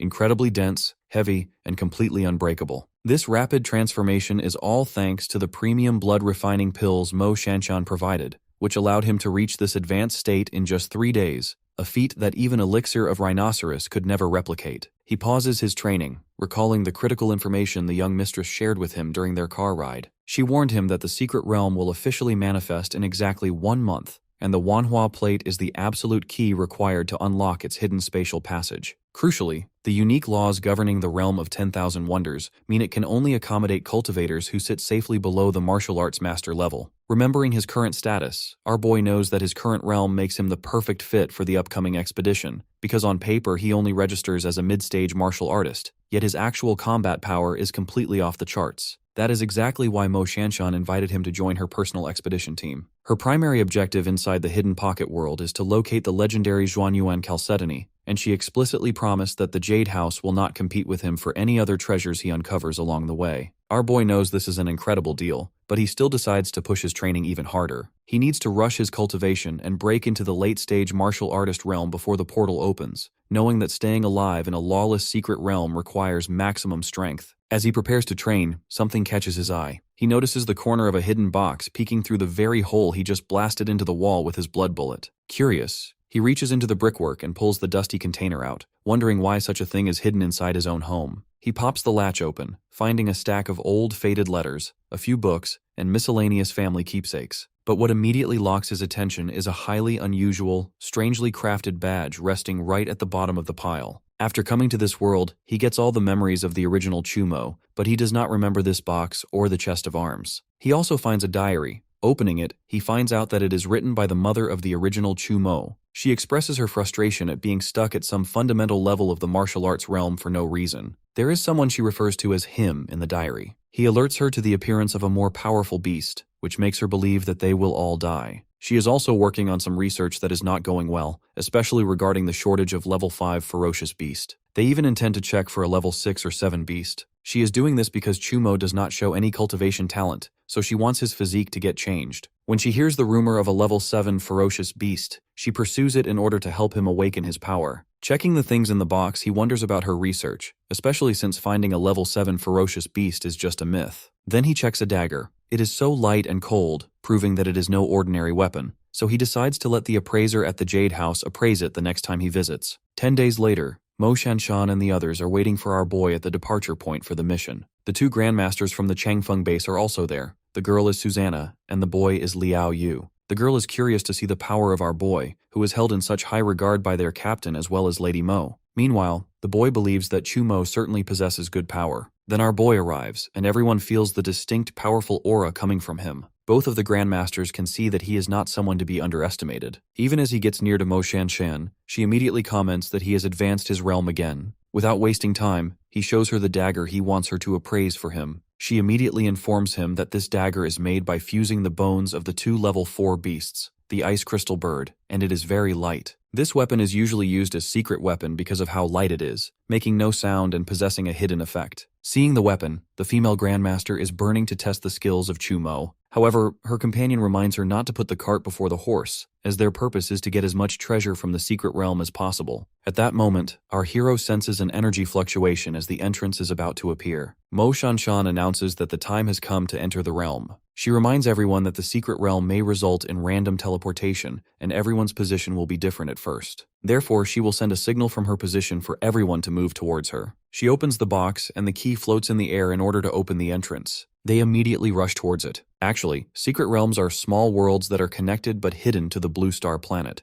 occasionally appearing since the great change of heaven and earth. Some of these secret realms are rich in resources, with mountains, water, life, and even ferocious beasts alongside a variety of heavenly treasures, while others are very barren with not a single blade of grass. The case of the Manhwa is a realm rich with materials confirmed by martial artists. As soon as he enters the realm, his head hurts because of the unstable teleportation. Then, he decides to check his surroundings using space perception. At that moment, he does not find any danger nearby. However, his perception tells him there is a 500-year-old colorful orchid and a 300-year-old grass. Moreover, there are many precious spiritual herbs within a radius of 50 meters, and the concentration of vitality and energy here is extraordinary. With this strong vitality, he guesses that the beasts here will be on another level. The next moment, he spots the flare signal. This means everyone is gathering, so he heads there as well. Meanwhile, everyone else is surrounded by numbers of ferocious beasts. Mo Shanshan and her team are fighting them, and she cautions them to be on their guard. Though they are only level 2 beasts, they outnumber them. Everyone is working against them. One of the guards is bitten by one of the beasts while the others turn to fight them off, but they are too many, overwhelming them. Mo Shanshan asks them to have patience, as once all of them gather, they will be saved. Suddenly, one of the beasts is about to strike her from behind, but she is saved by our hero. She cautions him that the beasts have them outnumbered. He assures her back that no matter the number, they are still just level 2 creatures, which he can easily deal with. He raises his sword, and using his sword power, a red blade light flashes from his weapon, killing the beasts. Meanwhile, somewhere else, a mighty ferocious beast perches on a peak, looking at the lower level beasts on the ground. It has sensed someone entering the realm, which means that the key is back. Our hero wipes out the surrounding beasts, but strangely, he also feels the energy of the entire realm fluctuate slightly. Thanks to his space perception talent, he can sense that the spatial fabric of this secret realm is highly unstable. At that moment, everyone cheers for him and celebrates his incredible feat, and even Mo Shanshan steps forward to thank him for the rescue. He asks her if the entire group has successfully assembled. She explains that everyone has made it to the rally point except for the 2 grandmasters from the Changfeng base. He then asks whether those 2 grandmasters are also targeting their specific prize. She reassures him that the Changfeng duo is only here to gather basic resources due to the severe shortages back at their own base, so they will not interfere with their core operation. However, fully understanding the sudden spike in danger throughout the realm, Mo Shanshan decides to cut their resource gathering short. She wants to head straight toward the Zhuanyuan Chalcedony they came for. To make up for the lost exploration time, she even offers him half of the Chalcedony as compensation. Our boy, however, has a different plan. He senses that something far worse than the typical dangers of a secret realm is lurking in the shadows. He suggests that they need to leave as soon as possible, bluntly asking her if the Zhuanyuan Chalcedony is truly important enough to justify the risk. She smiles softly, pointing out that he has never actually asked what the treasure does until now. He explains his philosophy. If a treasure is too precious, it is better for him not to know about it so he won't get greedy. But right now, the situation is dire, and they need to evaluate whether this prize is worth risking everyone's lives. Mo Shanshan takes a breath and explains its true value. She reveals that it is a legendary, top-tier heavenly treasure capable of allowing a martial artist to break through their conceptual realm limits, granting them a staggeringly stronger foundation. For example, a martial artist with a baseline of 200,000 jin of physical strength can use the treasure to force a breakthrough at 300,000 or even 400,000 jin instead. In short, it fundamentally raises a cultivator's ultimate growth ceiling. She asks him if he thinks it's worth it now. Our dude instantly admits that it absolutely is. His mind is already spinning with the possibilities. Since he possesses the hoarding system, the stronger his baseline strength is, the more terrifying his elemental multipliers and amplification talents will become. He immediately urges the group to find the target without any further delay. Mo Shanshan pulls out the Manhwa plate, using its guidance to track the primary earth vein of the realm,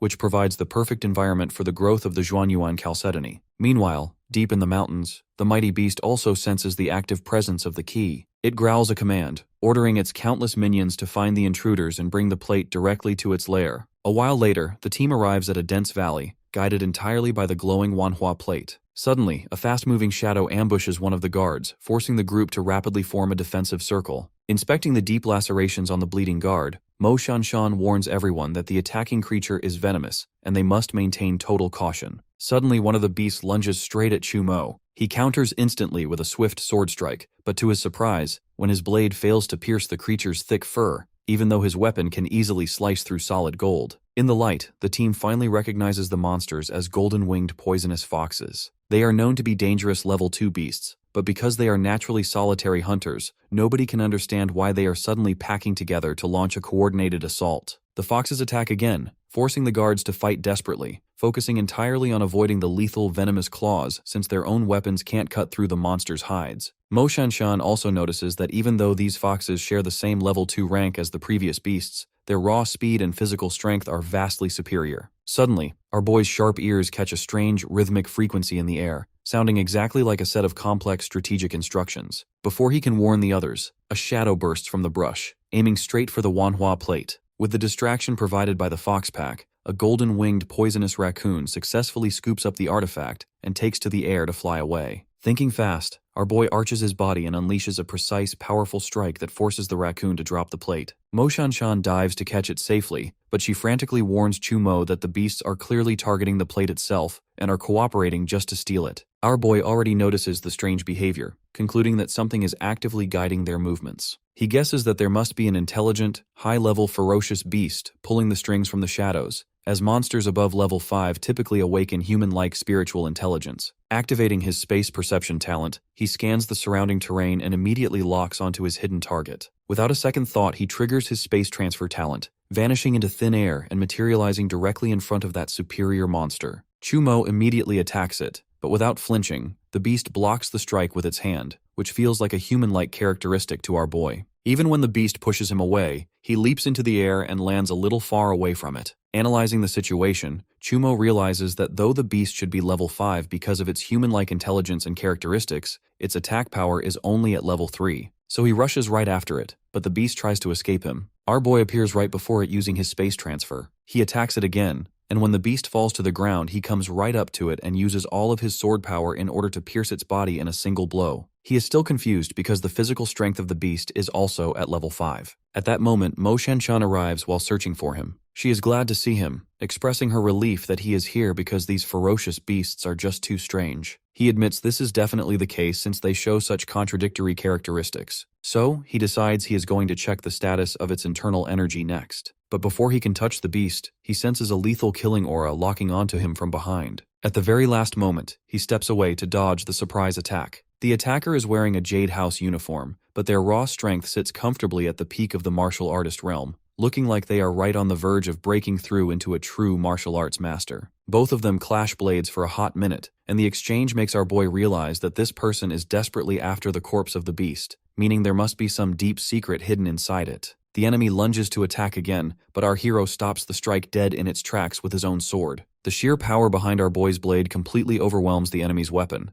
The rival blade doesn't just crack, but Chu Mo actually manages to slice right across the guy's face. The intruder steps back, openly admitting that he almost died just now. The wounded man is actually wearing a disguise over the face of the actual Jade House member. While his energy aura still registers as human, his physical characteristics look freakishly similar to the intelligent beast. Right as the enemy tries to snatch the beast's corpse, Mo Shanshan rushes in and attacks him. The intruder dodges her move and immediately tries to make a run for it. Mo Shanshan yells at our boy not to let them get away, confirming that these people are definitely imposters. However, two more intruders suddenly burst into the clearing to rescue their companion, firing a volley of arrows to force our hero back. Grabbing their injured comrade, the enemy quickly flees the scene. Looking at the spot where they vanished, Mo Shanshan guesses they must have used a premium space item to instantly teleport somewhere else. Staring at the beast's corpse, Chu Mo wonders why a group of high-level intruders would go through so much trouble over a dead monster, becoming more convinced that a major secret is at play. Meanwhile, somewhere else in the realm, both grandmasters from the Changfeng base are busy gathering valuable spirit grass and rare resources. Susanna mentions that she finds it incredibly strange that they haven't encountered many ferocious beasts along their path. Her companion, Liao Yu, just thinks it's a blessing since it means they can complete their resource mission without a fight. But suddenly Susanna senses a dangerous presence nearby. She quickly drags her comrade down to hide behind the thick bushes. From their hiding spot, they spot a group of people dressed in Jade House uniforms. The hidden figures are grumbling to themselves, muttering about how they didn't expect Mo Shanshan and our boy to be so ridiculously strong. They complain that they failed to secure the beast's body and came dangerously close to blowing their entire cover. Right then, the leader of the group pulls off his mask, and Susanna's eyes widen in absolute shock. She recognizes him instantly. The man is none other than Ni Yu from Grandmaster Yehua's elite escort team. Grandmaster Yehua's team is originally supposed to be working with their master to investigate the strange structural movements of the realm. Meanwhile, the disguised intruders continue discussing their real plan. It turns out they are basically here to spy on Mo Shanshan and figure out exactly what treasure she is hunting, figuring it has to be something insanely precious. However, the leader seems completely distracted. He is still obsessed with getting his hands on the corpse of that intelligent beast, believing the creature's biological traits hold a much higher worth to their mysterious higher-ups than whatever treasure Mo Shanshan is looking for. Meanwhile, Mo Shanshan completes her inspection of the dead beast and concludes that while its raw energy level is indeed only at level 2,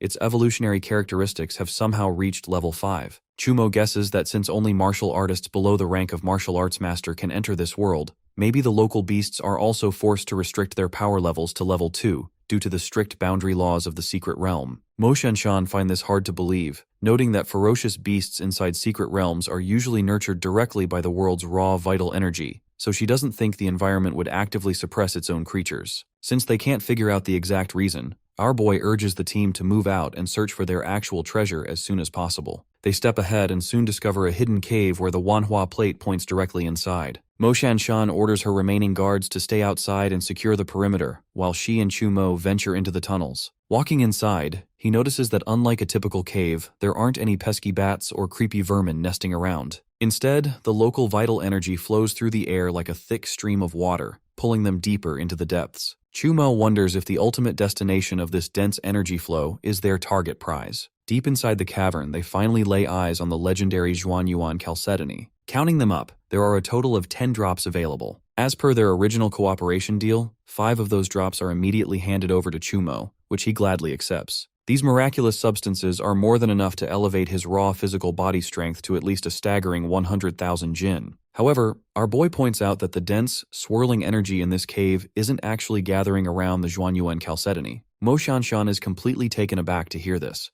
By all accounts, the chalcedony should have grown at the absolute hub of the earth veins where the world's vital energy naturally pools. Confused by his observation, she then concentrates, extending her senses. After analyzing the core energy, she admits he is right. Only a tiny fraction of the energy surrounds the chalcedony, while the vast majority is flowing past it toward another hidden point deep in the rock. Chumo raises his hand and touches the precise wall where the energy is gathering. Just like the legendary 10,000-year spiritual essence he encountered before, this spot is heavily sealed by a powerful natural barrier. Mo Shanshan agrees that they have to break through and check it out, knowing that a massive treasure must be hidden inside. Working together, both of them step straight through the barrier. The moment they cross the threshold, an immense, suffocating pressure slams down on them, threatening to crush their lungs. Bracing themselves against the gravity-like force, they look up and spot a miniature violent tornado swirling directly around a glowing rock, the Boundary Origin Stone. This stone is a legendary spiritual treasure that contains the pure, raw origin laws of the secret realm, allowing a human body to perfectly comprehend and master space changes. Because of its nature, the stone actively resonates with Chumo's hidden space talent. Struggling against the heavy pressure, Mo Shanshan turns to him and asks about the exact grade of his spatial affinity. When he confirms his space talent sits comfortably at level 2, her jaw drops. Spatial talent is widely considered the absolute top-tier, rarest affinity in the world, and possessing it grants our hero a deadly dual-skill synergy of both conversion and space perception. Mo Shanshan is incredibly glad she recruited him as a consultant, realizing his true potential is completely limitless. She points toward the raging vortex, explaining that the protective hurricane gets exponentially stronger the closer a person gets to the center. There is absolutely no physical way to reach the prize,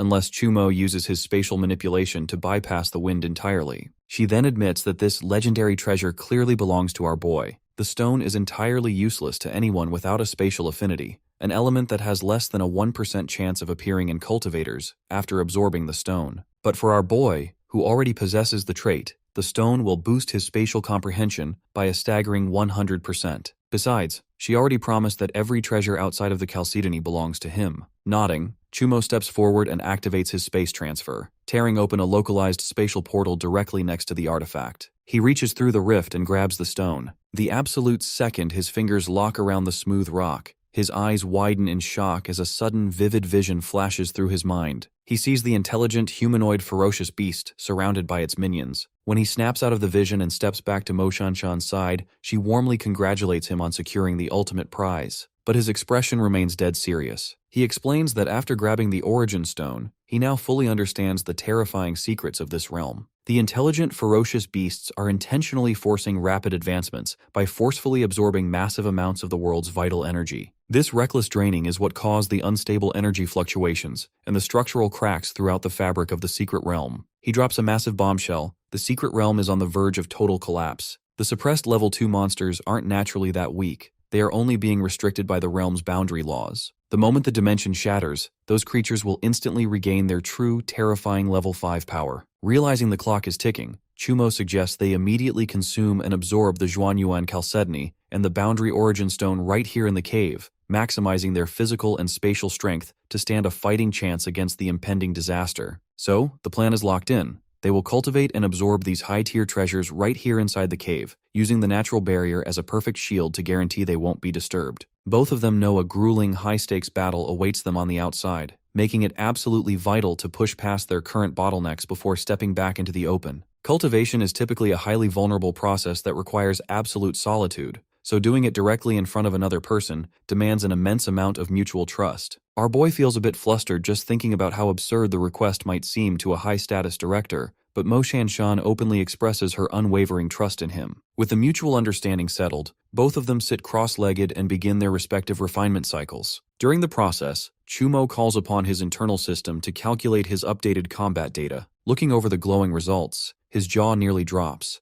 Not only has his physical strength completely shattered its previous limits, but his baseline physical power now sits at a mind-blowing 500,000 jin. At this staggering rate, even standard late-stage martial artists won't stand a ghost of a chance against him in a pure contest of brawn. Seeing that Mo Shanshan is still deep in her own meditation, he decides to seize the downtime to fuse with the boundary origin stone and see what happens. Holding the rock, he is initially unsure of how to initiate the absorption process, so he tries activating his raw internal energy to envelop it. Suddenly, a blinding, razor-sharp light erupts from the stone. For a surreal moment, his consciousness is pulled from his body, and he finds himself floating within a vast, cosmic galaxy. The pure white energy of the stone melts into a stream of starlight, absorbing itself entirely into his soul. When he opens his eyes, he is back in the cave, wondering what just happened as the residual starlight fully merges into his core. He looks down at his hands only to see the origin stone crumble and shatter, its energy completely spent. Checking his upgraded status, he realizes his space perception radius has doubled to 100 meters, and his space transfer now allows him to teleport instantly to absolutely any point within that perception range. To top it all off, he is granted a highly coveted portable space skill, allowing him to imprint a spatial mark on his own body to open a pocket dimension. Looking at his palm, he spots the intricate new spatial imprint resting against his skin. Eager to test it, he injects a burst of spatial energy directly into the mark. A localized cube-like pocket dimension manifests around him, spanning roughly 20 meters in size. He notes that while it is just a starter size limited by his current energy capacity, it is a phenomenal beginning, and he hopes to expand the storage volume and improve the talent even further down the line. Right at that moment, Mo Shanshan successfully breaks through her own martial arts physical limit. Her raw physical power reaches a formidable 300,000 jin, officially clearing her path to advance into the prestigious martial arts master realm. When Chumo speaks up to congratulate her, she is visibly startled. She was so consumed by the sheer excitement of her breakthrough that she hadn't even realized he was awake and watching her. She stares at him, commenting that he suddenly gives off a deeply ethereal vibe, noting that if he hadn't spoken up, she wouldn't have even sensed his presence. Our boy reasons that it is simply because he just finished fusing with the boundary origin stone. Since the artifact carries the exact same fundamental laws as the secret realm, his personal aura now perfectly matches the surrounding environment, allowing him to naturally blend into the surrounding. Before she can ponder his strange evolution any further, a violent, rumbling explosion shakes the cavern ceilings above them. Out in the valley, the pack of ferocious beasts has launched a brutal assault on the waiting perimeter guards, with one of the monsters successfully mauling and injuring a defender. As another guard rushes over to his fallen comrade, a stealthy beast leaps from the brush to ambush them from behind. But right before the claws can connect, our dude materializes on the battlefield. Moving like a flash, he unleashes his sky-splitting blade, cleanly severing the monster's limbs in a single fluid arc. The surviving guards are utterly stunned to see him reappear so suddenly, looking exponentially more powerful than he did just hours ago. Without breaking his stride, Chumo dives straight into the fray as two massive beasts are ready to pounce on him from left and right. Utilizing his newly upgraded spatial talent, he blurs out of space. A split second later, he materializes high up on a thick tree branch, dropping down to slaughter them from above. The surrounding guards watch the effortless, one-sided slaughter with wide eyes, completely awestruck by how easily he handles the monsters, finally understanding why Mo Shanshan openly considers this teenager the undisputed strongest fighter in the entire martial artist realm. Even Mo Shanshan herself is taken aback, realizing that with every single battle, the boy somehow manages to return significantly stronger than before. Suddenly, a new beast steps into the clearing. This creature possesses vastly superior, distinct human-like physical characteristics compared to the mindless lackeys. It demands that they hand over the Manhwa plate key, declaring that their king wants it immediately.